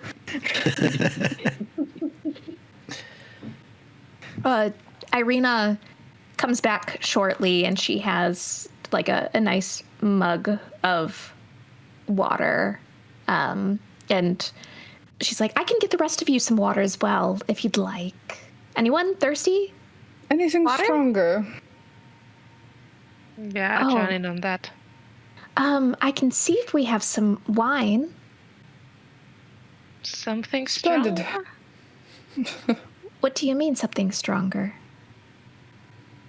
More than wine? Yeah. Brandy, perhaps? What's brandy? Do we not have that here in Barovia? What kind of No. alcohol do we have in Barovia? You have wine. Just There's wine. different types of wine in Barovia. Oh man, you know, Damn it. Like, we have water. I have several different kinds of teas. I could make a bone broth if you would like. And yeah, other than that, I can see if we have any wine left. Our father kept Wine would a well-stocked cellar. Matter of fact, she might reach into her bag for the bottles of wine that she procured from the tavern and whip one out and just go, well, see if you can pop this open if it's not too much trouble. You're gonna hand that to Irina to pop Yes. open? Speaking of popping things open, do you still have the letter opener? Oh, yeah, I can go get that. And when you hand her the wine bottle, she pops it open easily. Like, as if, like, she's done this a million times. It's very well practiced, and she hands it over. I'll be right back. I just need to go to the office and grab that. Thank you. She slips Leaning back towards out. Selena, like, not gonna lie, that was hot. Oh, agreed. She slips back in. Poor. All right, here you go. Thank you. It's a little dull, but it should be fine if you're opening a letter. Yeah. Should be fine, right? She just gives you like a clueless smile. Question. As Lena takes a sip of this wine, can she get drunk? Is she drinking the whole bottle? Not the whole bottle, but at least a glass. What's her constitution score? It's a 16 with a +3 modifier. Okay. It's gonna be unlikely, and I think how I will rule those kind of rolls is that your constitution modifier is how many glasses you could handle Okay. before feeling the effects. I think she's gonna do one of those things where, like, she takes one glass, tips it back, and just go until it's gone. A little bit of wine runs down the side, Yep. down her chin. Method acting. hey Irina, Yeah. how many people can fit in your bathtub? I don't know. I've never really tried. Is it pretty spacey in there? I mean, it's just your basic water basin. I mean, maybe you could fit 2 people in. Good to know. While you open your envelope, I'm gonna go draw a bath. Who Later. do you plan to? Okay. Oh, all right. Yes, you're welcome to take a bath if you'd like. There should be some towels in there, and she like looks like she's kind of taken aback, but she's like, okay, I guess this is happening. There there should be some soap in there. Can I get you anything else? No, that'll be good. I just need to get this blood off of me, so. Oh, that does make sense. Yep. Probably not a good idea to be walking around with a ton of blood all over. It's quite... You got some, like, right there and right there. Oh, okay, good to know. One day, hopefully, it'll just be a fashion accessory, you know? Well, hopefully not, but, go ahead. And she kind of looks over at the others like, is this normal? Yeah. Oh, good. Popsicles. Don't worry about it.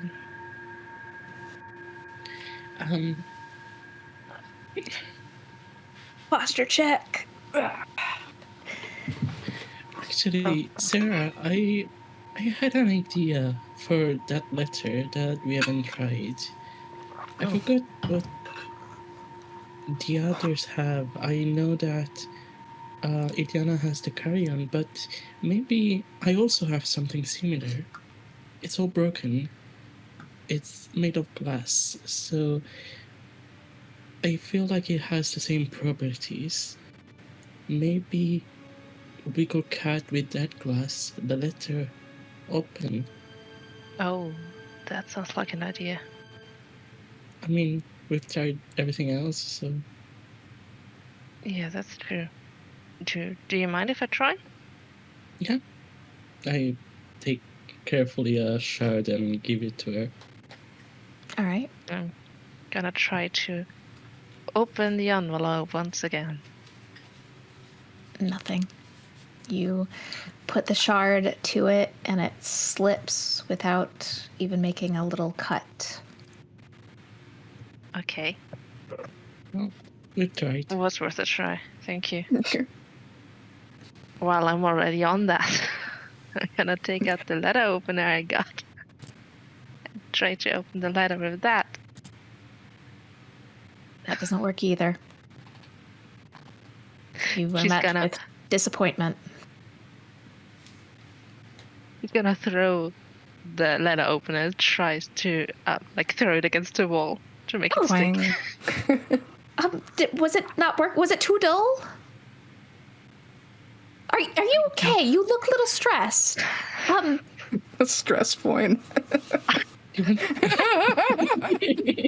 I'm Don't kidding. don't make me make them roll for that, because I will.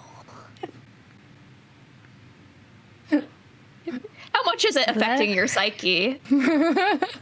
Rivers or Sarah's? Both. I can make you roll for a stress point out of game. Yeah, I'll do it. Yeah, let's do that. I haven't had one yet. That's a 3. Ooh. Yeah, no, you're taking that stress point. Alright. You just see her, like, slightly hyperventilating, like, that didn't work. That still didn't work. What's wrong? I got it. That's fine. Punching it didn't work. I feel like you need to punch something. Here, I take up the bedroll in my backpack and hold it. Oh, I thought you were going to be dad. like, I feel like you need to punch something. I mean... Punch me. No. Yeah, I'm gonna punch the bedroll.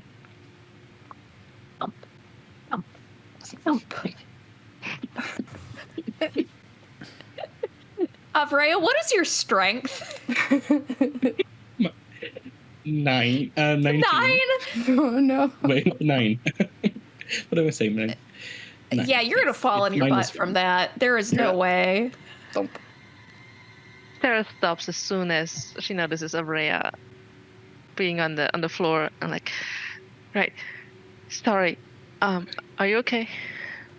Yeah, I should have expected that, actually. It was a bad idea.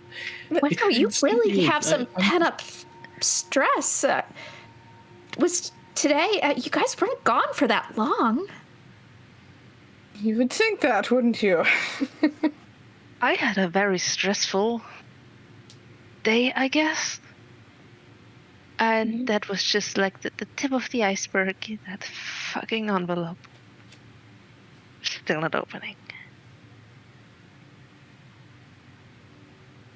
Okay. You can keep the letter opener. It's in your wall. She looks at it and goes and she like pulls it out with a surprising amount of strength and then like just like puts it in her pocket. Okay, well, I think I'll just let you guys take a moment. Ismark still hasn't come out of his room, and I'm assuming he's just exhausted, and so I figured we'd just wait a bit, maybe try tomorrow to bring the coffin to the church. Mm-hmm. So that would be best. What coffin? The father. Oh yeah, you weren't here. Yes. The rest of the group so kindly offered to help me and Ismark bring our father's coffin to the church. Sure. Great. Yeah. And she's just kind of like slowly backing out of the room. She's like, I got some things to do. You Yes. all are free to relax and take it easy. And if you need anything, just let me know. I'll be over in the side room. I need to sort out some things for Father. Wonderful. We will call you should we need you. You've done a great job at being a hostess, Arena. There is a little bit of an eye twitch when she says that. Thanks. And she like scurries out. She's like, all right. She hightails it.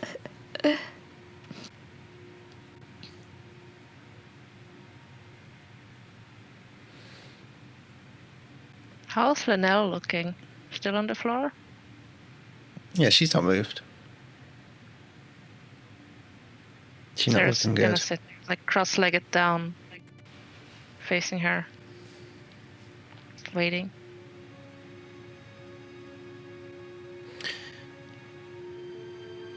I think she stays silent for a little bit. At first, it's almost like she doesn't even acknowledge your presence. And without sort of looking at you, her head sort of still looking downward, she just sort of punches your knee, like, with no strength behind it whatsoever. Ouch. Glad we got you back, Fists. Thanks for getting me. Are you alright? No, but that's always the answer. Well, different question then. How can we help? I think that is the problem for me. And I think that's a conversation for when we're all together.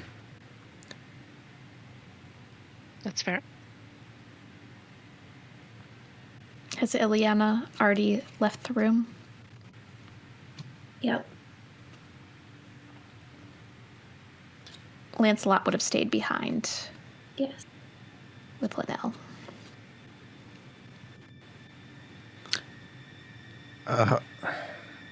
Today was real fucked up. Oh, In a did lot you of miss me ways. that much? My sentiments I mean, I didn't want to say it out loud, but, I don't want to make anyone feel bad, but I was the one asking where you were most, so,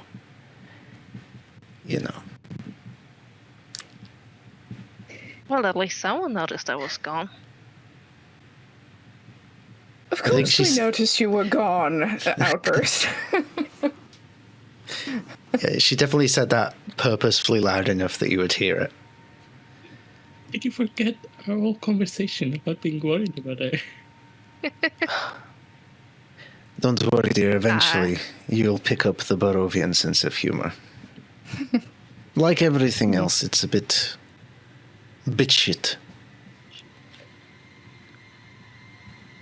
Yeah, that's how we cope. Pouring another glass of wine. Anyone else?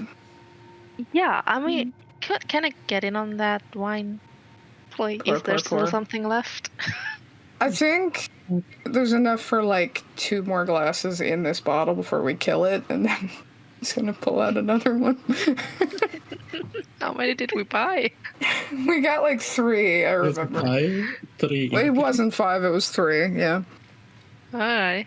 I think it's that kind of day we're gonna need them. I prefer to keep my wits about me, thank you, though. Alright, at least one of us is staying smart.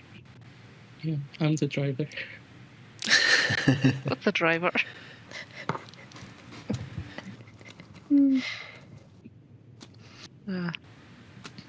Well, what did you get up to without me? Oh, did anyone punch something? Please tell me someone punched something. You don't We want to definitely- without you here. We definitely could have done with some fists, but no. It wouldn't have been right to do it punching without you. Oh. It's a, yeah. We were also Clearly. considering arson, but we were waiting for you. Various crimes were considered throughout the course of today. I think tell me more. I think Ileana got some pie or something. Yes, Oh, I do love pie. there was some mention of pie, I recall. And clearly Ismar could use a few more lessons in manners, but that's a different conversation entirely. Did he lose his manners? Really? That At fast? least once, yes. Ah. Men. That can't stand. No, that won't work. Yes, perhaps when he comes out of his room. Look, Lancelot is behaving better. Why can't Ismar do the same? She, I'm assuming she's sitting on the edge of a couch, so she will reach out as far as she can to, give Lancelot chin scritches. He'll reach up his little doggy chin to get more of them, and then he'll flop on the floor, belly up, and just, his ears go... He could learn a thing or two from Lancelot. Yeah, I've never seen Ismark doing that. Or Ismark. You all are cursed. I think, if you're getting crunk, then that's great. I'm going to have a nap. I'm feeling a lot right now, and I'll elect that Linnell will take at least a short rest. All right. Do we want to hop over to Ileana? That time. All right. You already know where the bath is. Mm-hmm. Are you going straight to the bath?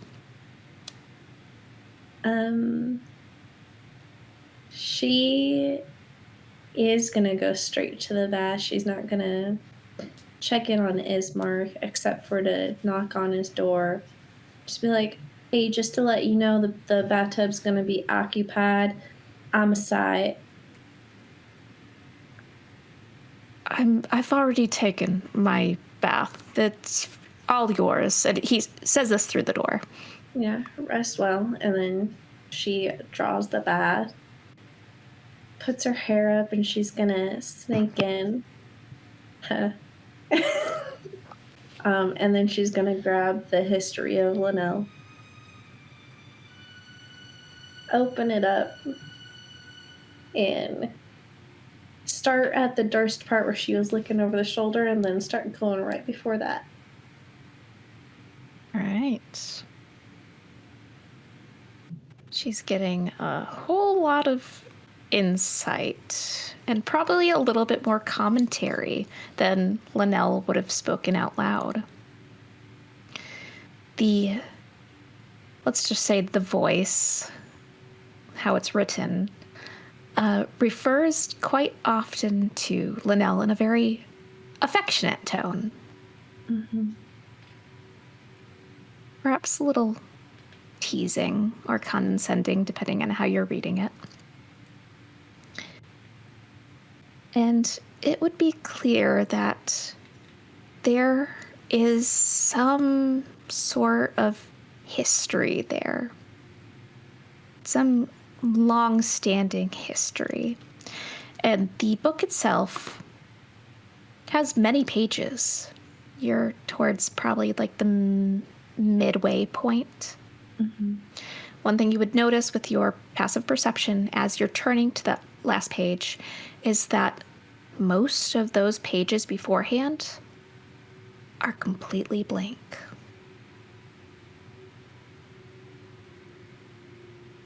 Interesting. About how long would it take to read what's there? Not long at all. Then she's going to spend not long at all absorbing that book. All right. And I'll fill you in. Mm-hmm. Not in session on what you read for that. And as she puts it away, she looks at the mark that's on her hand. And it starts to tingle. And she starts to giggle. And Ileana's scene fades to black as smoky tendrils come out of her hand. You got C over there. I was just waiting to see who was gonna break. All right. That was Ileana. Back to the rest of the group. I'm assuming Linnell has had her chance for a short rest. I am going to ask the four of you what you are doing during that short rest time period. Can I ask something first? Because Yes, you may. did I get a long rest during the long rest the others had? Yes, that would count as a long rest for you. Okay, I wasn't sure if when I got up. Okay. All right. I'll give you guys a few moments to consider what you're doing. But on top of telling me how you are spending your long rest, I would also like to get... You don't have to tell me what your characters are thinking. You can keep that personal for now. But I want you to describe to me how your character is carrying themselves during the short rest. Do I have any volunteers for who goes first? I'll go first. I think... Linnell, oh, sorry. After you. Attunement takes an hour, right? I think so. I'd have to look at the rules on that one. Usually. Let's see. Do. I think it's typically an hour unless it's some very weird, ridiculous thing. Yeah, let's see. Do you have something to attune to? The Cloak of Protection. There we go. Does it have anything particular in the description that would tell you that you have to do for attunement? No. Okay, attuning to an item requires a creature to spend a short rest focused on only that item while being in physical contact with it. So that would be your short rest, what you're doing, if you want to describe anything with that. Are we taking a short rest or a long rest? Short rest. Okay.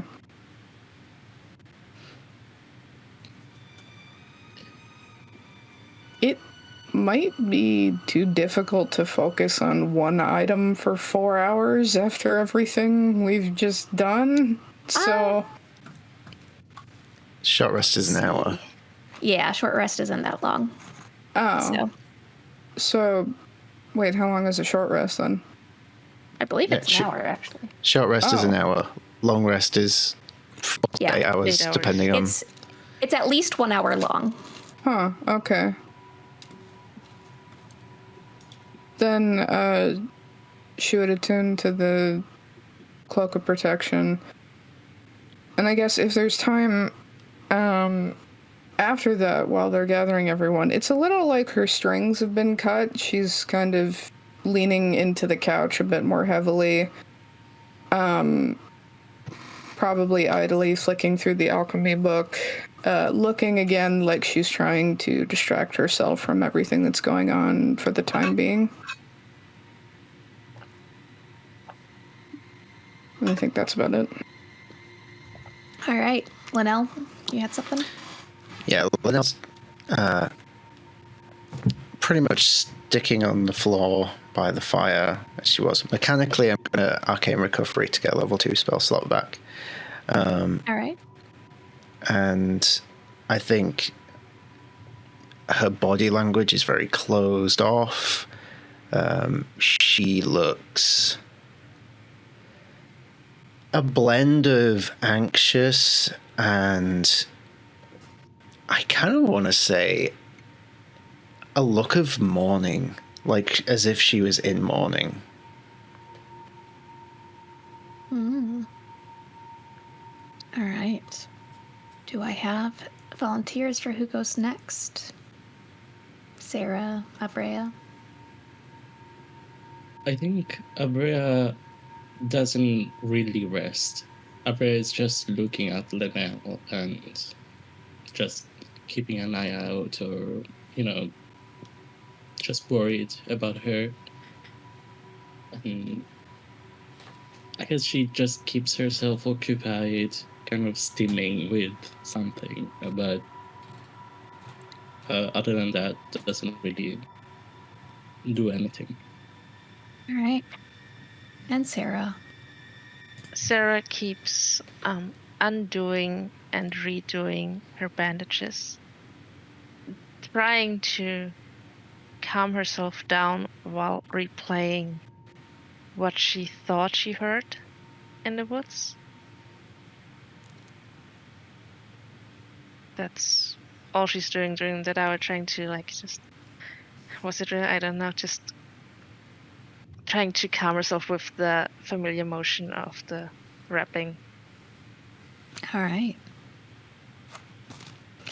I would say it's, well, Ileana, would you say an hour is long enough for you in the bath to rejoin the rest? Considering what's in my hand, you bet. All right, then I'm assuming that you're going to be rejoining the rest of the party after that hour is up. Yeah, I mean, she's just gonna, I think Ileana's gonna come out of the bath and hit the banister and slide down it. Roll me acrobatics, please. Cool. My brain. That is a 21. 21. As you go to sit on the banister to slide down, the wood creaks from underneath you. And about halfway down, the banister snaps. With your roll, you manage to flip in the air and land on your feet. Maybe a little shaken. You didn't expect that to happen, but you handle it as gracefully as you can. Unfortunately, the banister, old and rotted, is not doing so hot. Wow.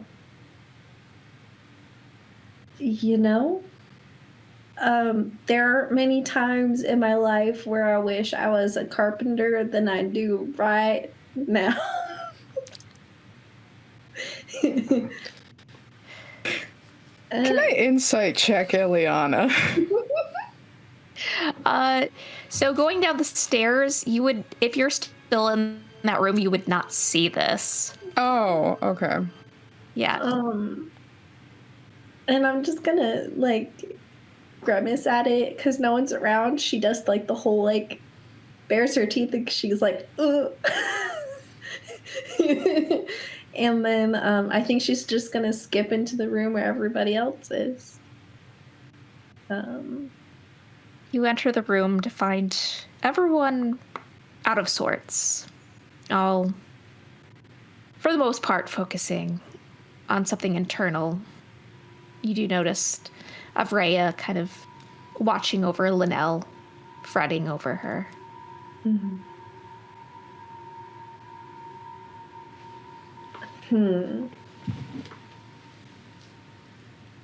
She is going to keep skipping on over, and she's going to crouch down in front of Avrea. Hi, that was an path. Yeah, it was well worth it. We can't take. You have no idea, sweet cheeks. So, we can't just monopolize their home. We are gonna have to go find somewhere for the night. But I mean, we've got plenty of daylight left. We might as well go get some things we need. Well, we've got day. I don't think we've got daylight here in Barovia. Well, true, but I think we weren't doing the helping them to the church until tomorrow anyway. We are blissfully free. Yeah. Are you saying we should go shopping? Why the hell not? I mean, look at the state of your skirt. Linnell is in a state. Thank you. You're welcome, dear. I think we should just all go out, let our hair down a bit. Yeah. I prefer to keep my hood up. Well, keep your hood up, but maybe, we could hit a club, go dancing, do something. What's a club? Is that a weapon? Where they play like music you vibe with. And tavern? Tavern? Yeah. Good God, no. Tavern is where you go drinking. Oh, they have like good music. No, no, you not often. You all, no? Okay. The drunk people dance at the tavern. Yeah. All right, I need a new sword. Okay, I'm just gonna put it bluntly. I want a new weapon. That's fair. I could maybe do with like something silver. I wouldn't be opposed to a new weapon. Could take that one back that we gave Ismark. That was silvered. Right, we gave him weapons. I forgot about that. Well, I mean, if we're going to be traveling through the town tomorrow and he's also a ginger, maybe we should let him keep it in case we come across any problems. Pole Baron for this family. That's fair. Because he was a pretty good fighter. He was a good boy. He held his own. That's true. Mm-hmm. He was. So it's either we mope, and she puts her hands out, and as she puts her hands out, if anyone had ever noticed the little mark on her hand, it ain't there anymore. Okay. And the sudden giddiness, can I insight check that? how are you going to insight check whether or not someone got laid? How are you going to know? How are you going to know? I'm saying, like, it's so at odds with the mood in the room that, like, it's very sudden, and she would like to know why. Lena, your Bridget is showing. Ileana, do you want to roll against this? Because I know a way that I could describe this. Okay. Where does Lena start and Bridget end? It could have been because They're in the same picture. Remember? It's not. Damn it. It's a 15? I rolled a 9. I don't know what I'm using as a modifier. Nice. So, obviously, Lena doesn't know what happened during that short rest with Ileana. But she would notice a certain rosiness to Ileana's cheeks. A little flushed. The skin that's exposed is a little flushed. However, you could just chalk that up to she was in a nice hot bath for the last hour. She has a little bit of a sly grin on her face, however. A little bit? A little bit. The corners of her mouth are just ticked up ever so slightly compared to her normal expression. But that's all you can get out of that. Okay, I mean, she would have seen Ileana skip into the room, which is a little strange in and of itself.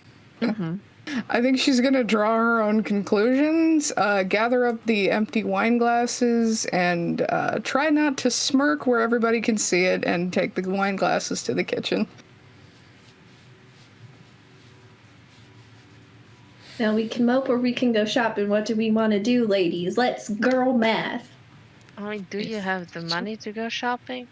Fuck yeah, we do. We got, what is it? What I got?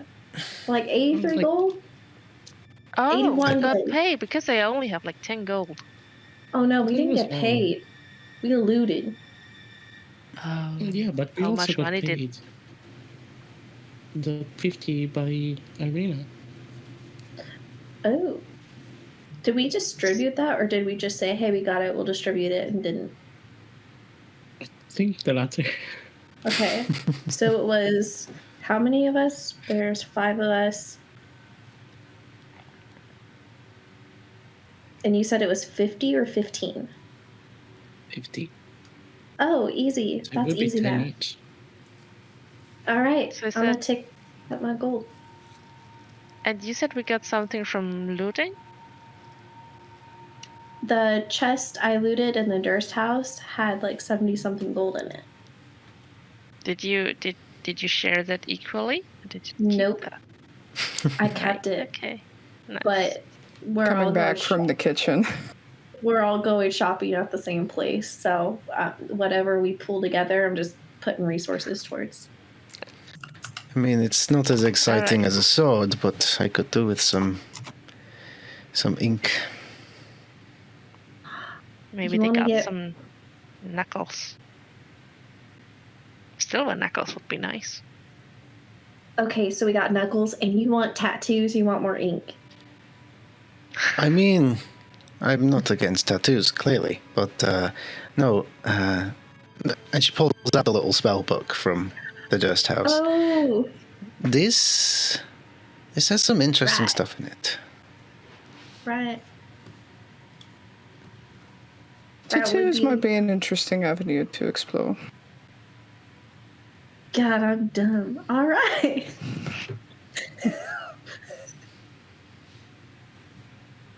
Let's go. Let's go. Let's go. All right. Ooh, this Now- time, no, we'll leave the dog here. We'll leave the dog here until tomorrow. His mark, or not his mark guy. There it is.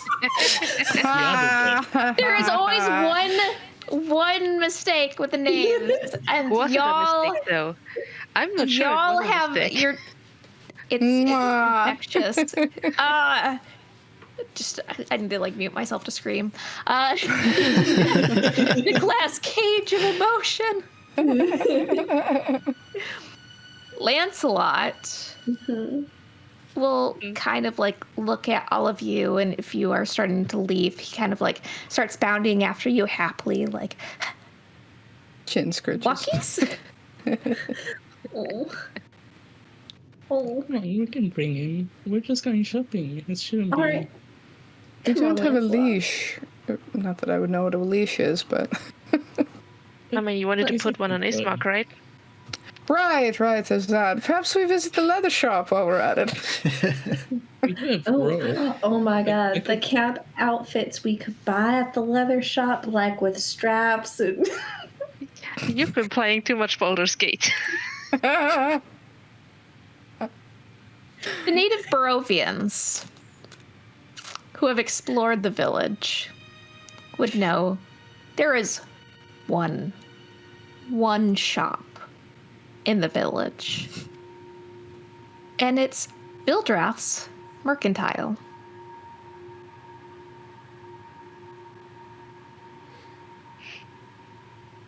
can we get custom pieces from the leather guy? Should we start with leather? No, before we go to leather, let's start with steel. Let's go look at some weapons.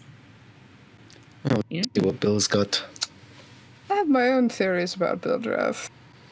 But yes, let's press on. Who? The mercantile here in Barovia. Bildrath is the proprietor.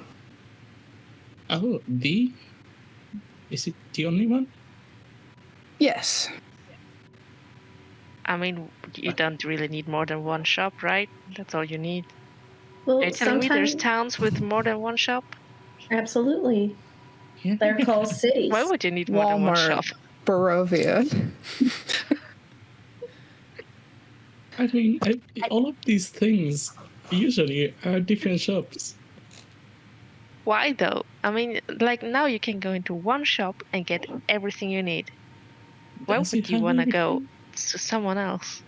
But why would you want to keep like meats and pies near poison? So why like Why if it's wouldn't you? I mean, it's convenient. You can buy both of it right there. Speaking of food, have any of you eaten today? No. I've got pie. Yeah. Well, Avria has the fruit pie. I have the meat pie. I want it to go rancid because there's some assholes I want to feed it to later. How do you want to feed that to the assholes? I'm curious. Well, I'm gonna make them bend over, take down their trowels, and put it in like a mailbox. I would expect nothing less. Okay. Very vivid picture there, but isn't the pie a bit too good to be put up some assholes? That's why we're gonna eat the fruit one. I'm not a pie person, but Okay, I was gonna go more for the savory than the sweet one, but you bought the pie. I'm hey, good. No, here, I did not buy it. It was free. Here you go. You can start eating it. Oh, it's a free pie. Yeah, I saved Does, the little does old Sarah lady. know of the pie lady, DM? No.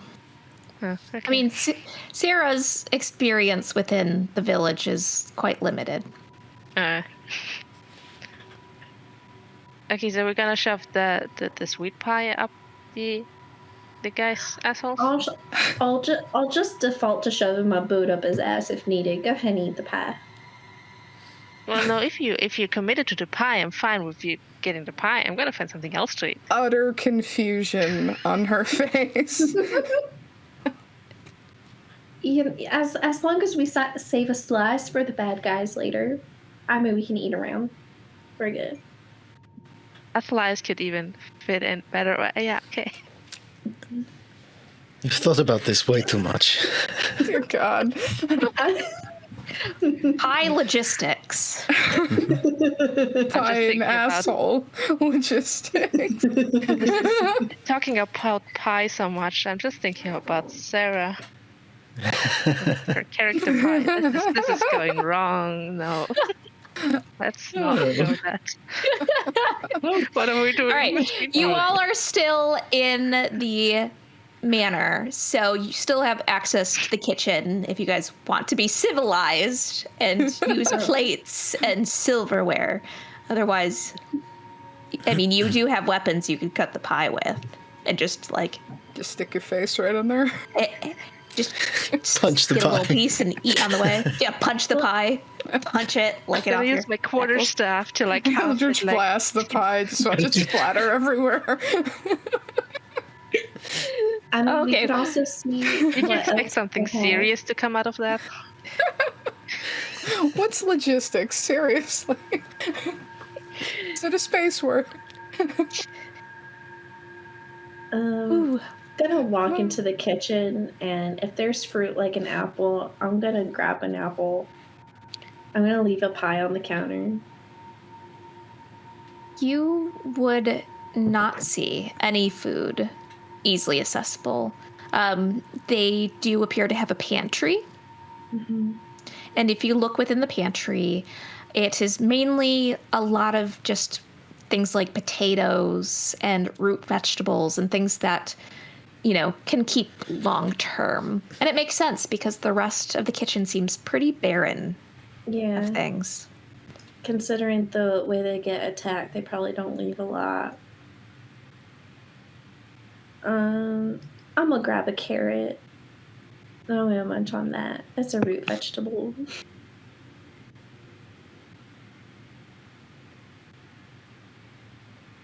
Are you guys gonna eat pie? I'm gonna take a big slice of the savory pie. All right. I'll take a slice as well. All right. Well, some of you don't have to eat because of the nature of your well-being. Is everyone going to eat pie, or? I'm watching my figure, as you can tell. Literally, Linnell's clothes are like hanging off of her. She is just nothing but like skin and bones. I am a rectangle. Please eat something. But a very cute rectangle. All right. Lena? I don't think so. She'd rather just, like, hang out in the corner, bombastic side-eye at Ileana, drawing her own conclusions. All right. So Avrea and Sarah, the pie that you eat, you're choosing the meat pie, is, even though it's like room temperature, it is probably one of the most delicious things that certainly Sarah's ever eaten. Like, it has all like mom's cooking. Oh yeah, it's better than your mom's cooking. Wow. Like, you could taste like this actually has, like, usually with Barovian cooking, there's not a lot of seasoning. And this has like ample seasoning, like it's like a little bit of like, you know, cumin or thyme, like how to place what this taste is. It's just, as you eat it, you feel light and happy. And the two of you get to add a 1d4 to your next roll. Ooh. Nice.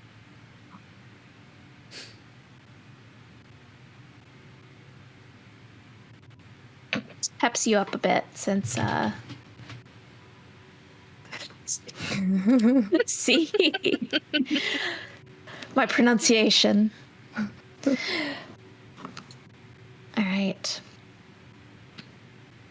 There's still some pie left. If you wanted to keep it, Ileana, to shove in questionable places of Listen, jerks. either I'm going to get hungry or if it's going in someone's ass, we'll decide wherever the intrusive thought leads, you know? What a quote. That's gonna Either I get hungry or it's going up someone's ass. All right. Welcome to Strahdalicious, everyone. The options here moving forward. This is I want really the good. couple. You should at least taste it. You don't have to eat a full slice, but just that you'll taste. She's like crunching on a carrot, like. Ow. Listen, I want a compilation of all the moments that prompted like the "Welcome to Strahdalicious" thing. I just want a compilation. Of How many all times these can you things. y'all get Yeah. me to just be like, "This is my party. How much time you got? We're gonna be here all night." I'd be lying if I said I wasn't already working on a thing. Thank you. Yes. Okay. All right, you all. Everyone who needs to eat something, get something in their stomach. The pangs of hunger do not follow you any longer for the time being. Let's go shopping. Those of you who are familiar with the Mercantile would know that it's actually located not too far from where Mary's townhouse was. Mm. That bitch. Tell me about it. Ugh. Just aiming a middle finger at the house. She put you in a dress? That's so rude. It was horrifying. That dress. I think it might have been the worst thing about all of that. You know, That alone was a stress point for Sarah. It was if so tight. I didn't start, like removing pieces of her person, I probably would have told her that next time I see her daughter, I will put her in the skimpiest thing I own and parade her around in front of her. Imagine. She'd still be screaming regardless, I think. I think she might have died from a heart attack then. Then the fingers was the way to go. Actually, Yeah. now that I think about it, that makes sense that you only ate a carrot. You already ate earlier. Oh, you were so right. See, I mean, the carrot had I the made, same I made her finger form food. as a finger. Oh my god. I'll never look at Bugs Bunny the same way again. That's the episode title, Finger Food.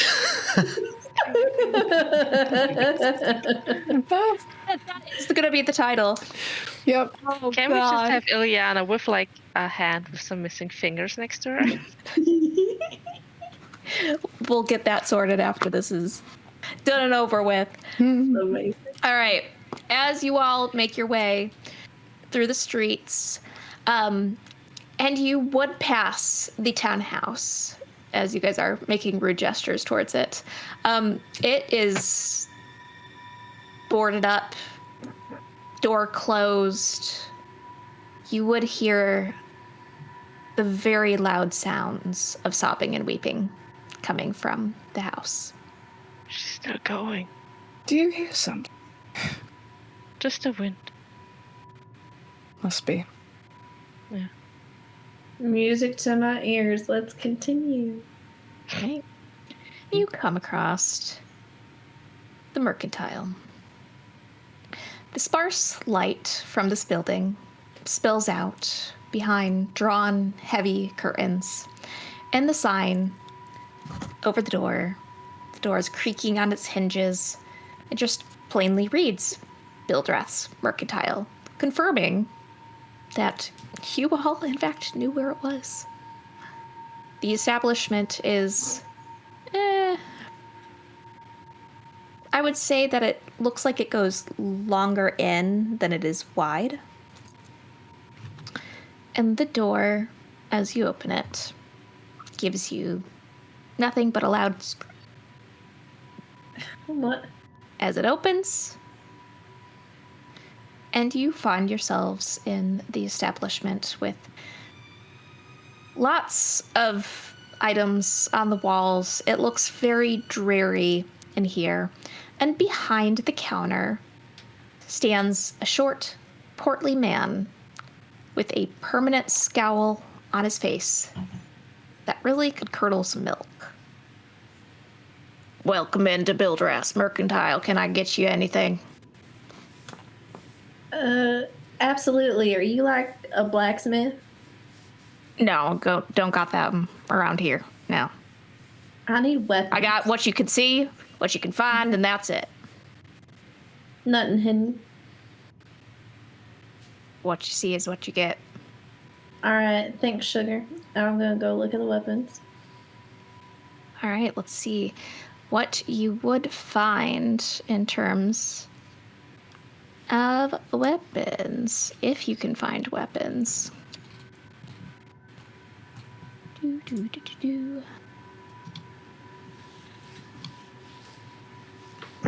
You really wouldn't find much of anything at all in terms of weaponry goes. Oh shit. You would find stuff like shovels and maybe like a miner's pick. Nothing that stands out to you as weaponry. And just so you all know, if you wanted to peruse, you can find any item from the adventuring gear table in the player's handbook. Anything that's lower than 25 gold pieces. However, you would see that every item there is marked up 10 times. the base price. Shit. Well, do you buy things off of people? Got anything good? Oh, hell yeah, I do. Look at this. And she pulls out and drops with a loud clunk a chainmail shirt.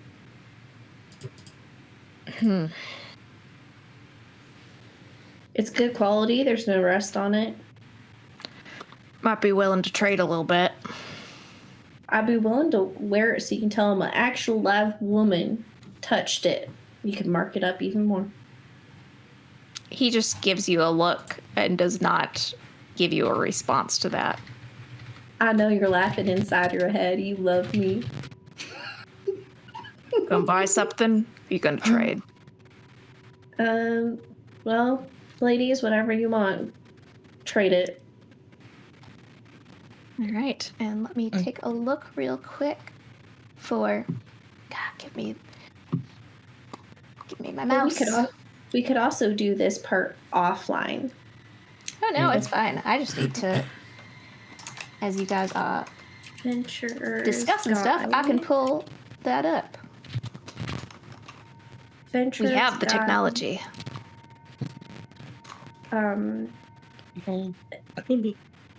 was looking for some first aid kit or ingredients for potions and stuff like that. Is that something you... Let's have a look at those healers kits. Yeah, you would see a healer's kit marked up to 50 gold pieces, I believe. Yep. Oh. This is a lot. I mean, do you... I guess this is why everybody's dead around here. Yeah. Yeah. He just gives you a flat stare. Well, yeah. You gonna buy something or not? Lena will pass over the hand crossbow that she recovered from the Durst house, along with the crown and the dagger. But, And are you selling them? well, we can hardly expect Bildrash to be fair with his prices. I imagine trade might be the most productive means of transaction here. I want to exchange the hand crossbow with my light crossbow. All right, so far I have you guys are looking to trade a chainmail shirt, a dagger. Am I correct in that? It was a dagger and a crown with certain markings on it from the Durst house that Lena picked up. What was special about the crown?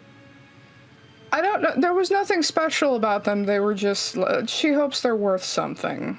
Oh, I think Ileana's gonna grab the crown if we didn't, identify it. We don't mean to give you this, and we're just gonna hold on to this for now. All right, so chainmail, dagger, and the light crossbow. Yeah. All right, he is gonna kind of take a look at those, evaluating, and you would notice that he seems to really be scrutinizing them quite heavily.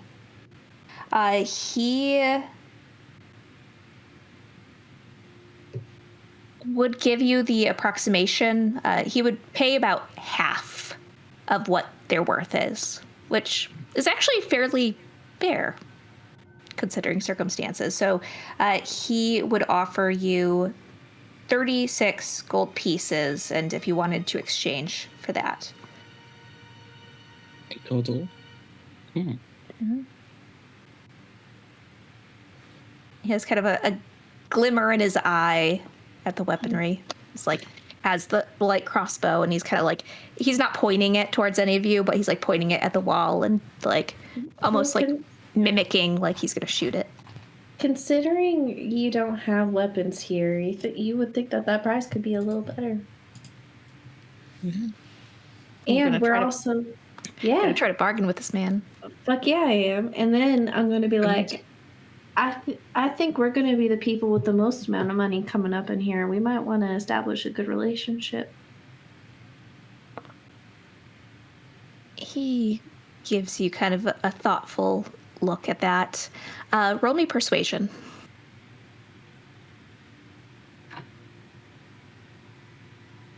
Persuasion, what is that? Oh, okay. That's going to be a 17. I think we can work something out a bit. What do you have in mind?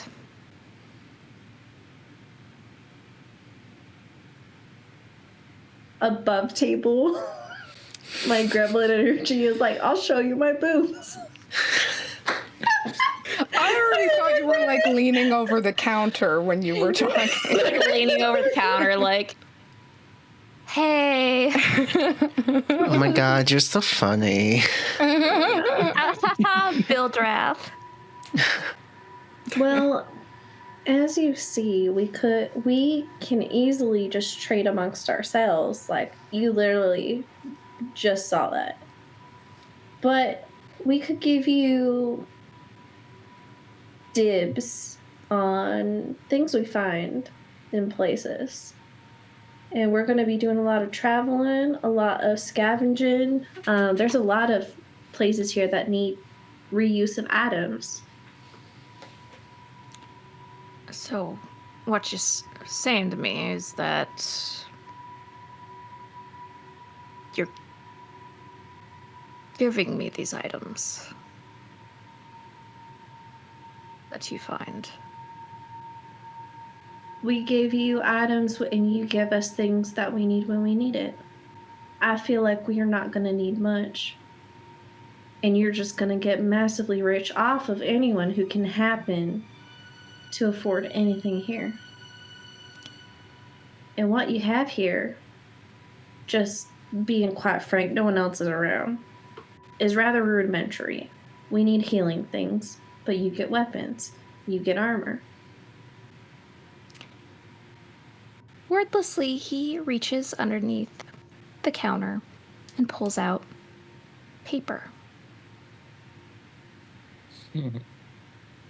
And he pulls out his ink pen and begins writing.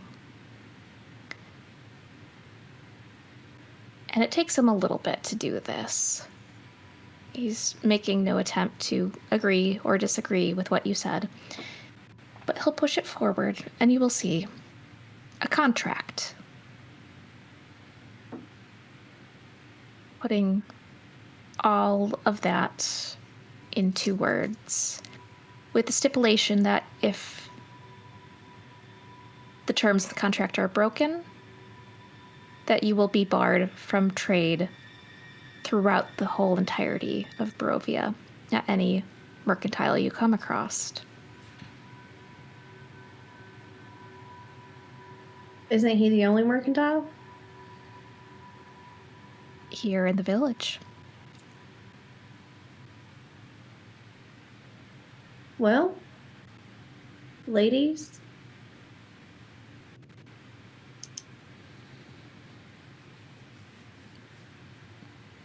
What's the worst what that are could we happen? You I don't mean- have to bring everything but weaponry. because you're the only person that can do that, right? There's no blacksmith here. Not in the village. And no one can leave Barovia anyways. Be a fool to try. Alright. Weaponry, armor, all of that, you bring it. I'll give you what you need. Perfect. Unless you guys think this is a bad deal and you'd rather money, I mean... Oh, it's fun. Sounds good. Not gonna pay nice enough anyway. I mean, this way you guys could keep stocked up on your alchemy and stuff. Signed, sealed, delivered. All right. The things I need range from simple to very complicated, so I'm good whatever. Yeah, I don't think this might be a good business thing. I mean, if you need components, we can talk to him, and then extra harvest things we find, we can see if he'd like them. Deal. Hands you the pen. All right. Now I'll sign it. Commander Ileana. All right. He signs it Whatever as her last well. name is on my notebook. Picks it up. Blows on the ink to dry it.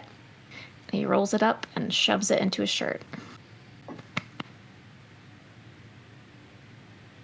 As long as you're reasonable in the store today, you can take some stuff. All right. And I'm sorry, your name is what again? Baildrath. Why does everybody have fucking R's in their name? Bill Drath. I'm gonna try not to butcher it with my accent. I'm so sorry. You can call me Bill. She visually bites her lip and she does like the score thing. She's so excited. Bill, it's a pleasure. All right, ladies, don't take it too far. Enjoy your stuff. We'll see you around, Bill. And he will still kind of stand there, keeping watch on everyone. Mm-hmm. Charming as ever. You've made a contract with Baildrath. So, You just know somewhere there's got to be a leather section. not here, I'm afraid. Not here. Underneath the store, perhaps.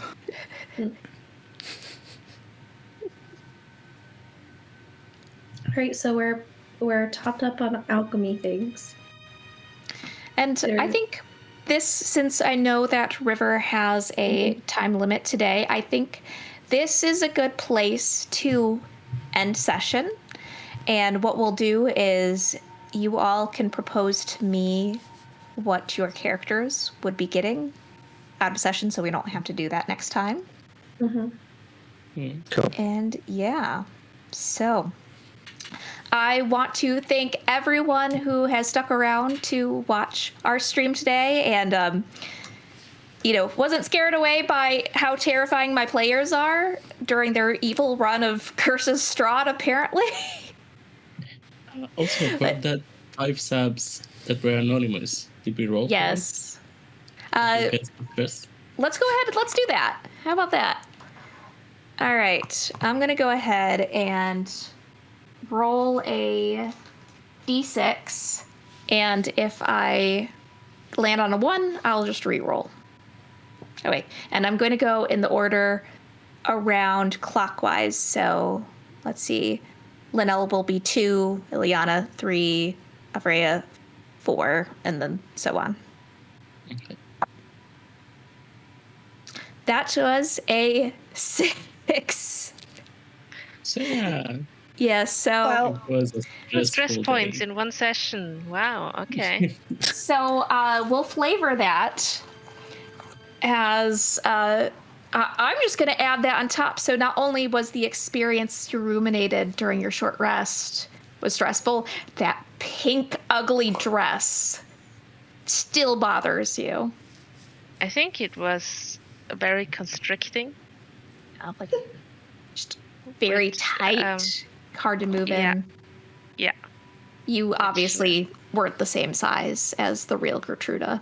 Your muscles were And it much felt like weaker. she couldn't move at times, probably. Yeah. All right. Well, again, thank you everyone for watching us here at Strahdalicious. We're going to go around the overlay and kind of reintroduce ourselves and get our favorite moment of the session, or moments, whatever you guys would like to do. Let's start with River. We'll start with you. Hi, I'm River. I've been Sarah. You can find me on all social media as Edelweiss.chaos, also on Tales of Exandria and the Lavish Chateau if you want to see more Critical Role chaos with some other amazing people. And favorite moment, the thing is, I didn't know what happened to Sarah during your last session. So when I watched the stream afterwards, I was like, oh shit, and I wrote Bree, like, what happened to me? Did I get kidnapped? What happened? So during the whole week, I was very excited and curious and a bit scared to see what was gonna happen. So, like, seeing that solution to that, I really enjoyed that. I'm glad. All right, Bridget. Hi, everybody. I'm Bridget. Tonight I've been Lena Luhorn. Head full of many thoughts. When I'm not here, Fridays getting scared and horny, you can find me Monday nights playing Frike the Way the Long Death Shatterkai Monk in a different story altogether. And when I'm not on stream, you can find me behind the scenes, recapping, lore keeping, fanficking. I did just drop Strahdalicious' first ever fanfic on QuestJunkies. It's spicy. Today. Heads up. The content warning that I give at beginning of stream extends to this fic. We'll say it's a little bit of what Lena fantasizes that Ileana was doing during the Fade to Black. Valid. Favorite moment, definitely, just the levels of tension and chaos in the upstairs floor versus the downstairs floor at the house of Mad Mary. My God, that was just... I love it. This is why I love this group, because you never know what you're gonna get every time, and every time it's a fucking thrill ride. Life is like a Strahdalicious campaign. You never know what you're going to get. Oh, God. All right. All right, C. Hi, I'm C, and I play Avrea. And when I'm not Avrea, you can find me on my YouTube channel as Hey C, or on Twitch every now and then. And my favorite moment was Ileana's grip and the whole sliding up the wall. It was like, I wish that were me. Anyway. Yes. I mean, if you wish hard enough, it just might happen. And with that in mind, Sky. Well, yeah, I'm Sky. You can find me on Sky McSparkle on YouTube and here every Friday. You can also catch this Sunday, Patch and I will be joining a charity D&D thing, which I'm sure he's going to talk about, so I'll let him do that. My favorite thing of the night was Doll Sarah. That was really, really cool. And I ate a lady's finger. So, yeah. You did indeed. Patch. Hello, I am Patch. This is the usual face you see on Mondays, Wednesdays, and Fridays here on QuestJunkies. Our Monday, Wednesday sessions are on a break at the moment as we have some behind-the-scenes meetings to plan the campaigns going forward and bring you some exciting adventures, I cannot speak anymore, in the weeks and months to come. But Strahdalicious continues, well, we'll see if we get cancelled after tonight, I don't know. Pulling us from the air, y'all. But I will just quickly, off the back of plugging the little event on Sunday that was just mentioned by Sky, we have a couple more things just to talk about real quick. One that we have previously announced, and one that we haven't. The one that we have talked about before is this little thing. QuestJunkies presents Passion de la Passion, La Rosa Querida, a 5-part TTRPG actual play series based on the telenovela TV soap opera genre. Begins Sunday 12th of November, 8 p.m. GMT. It'll be GMT because the clocks will have changed because daylight savings, my sworn nemesis. I think that's correct. We'll find out when we get there. But that's not all, because before that, we have a little thing. Ascensions Incorporated. An Oops All DMs one-shot with our resident lawkeeper Bridget running the session. 5 evil adventurers prepare for Vecna's Ascension. Featuring some familiar faces, some on the screen right now even. Well, not right now because this graphic's up, but when I get rid of the graphic, right now. Hi. This is one of the goals from our charity event that we did a few months ago, which was unlocked. We are very, very excited. Fun fact, I am going to be bringing one of my characters from one of the things that I've played in, but a dark timeline version. So I'm going to be having fun with that. That is on Sunday, the 22nd of October. Time to be confirmed. We have I think 4 or 5 time zones to compete with. It's going to be a fun one to schedule. But going to be good. So yeah, all sorts of fun stuff coming your way as well. Even just made a little decision about another one shot today as well. One of the previously announced ones. So looking forward to that. Favorite moment? Oh, goodness. Where to begin? I think favorite moment for me was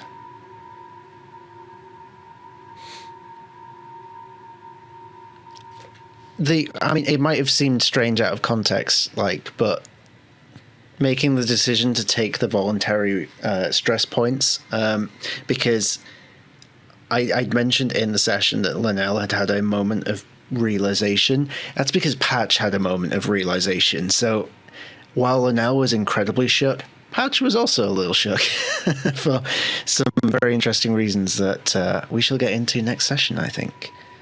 Ooh, nice. All right. And I am your humble dungeon mistress. You can find me here every Friday getting traumatized by my players. I am on some social media as Breathe the Tired. Again, I'm not super active on social media, but I'm there. As for my favorite moment of today's session, I never know what to expect from my players, and that's how I like it.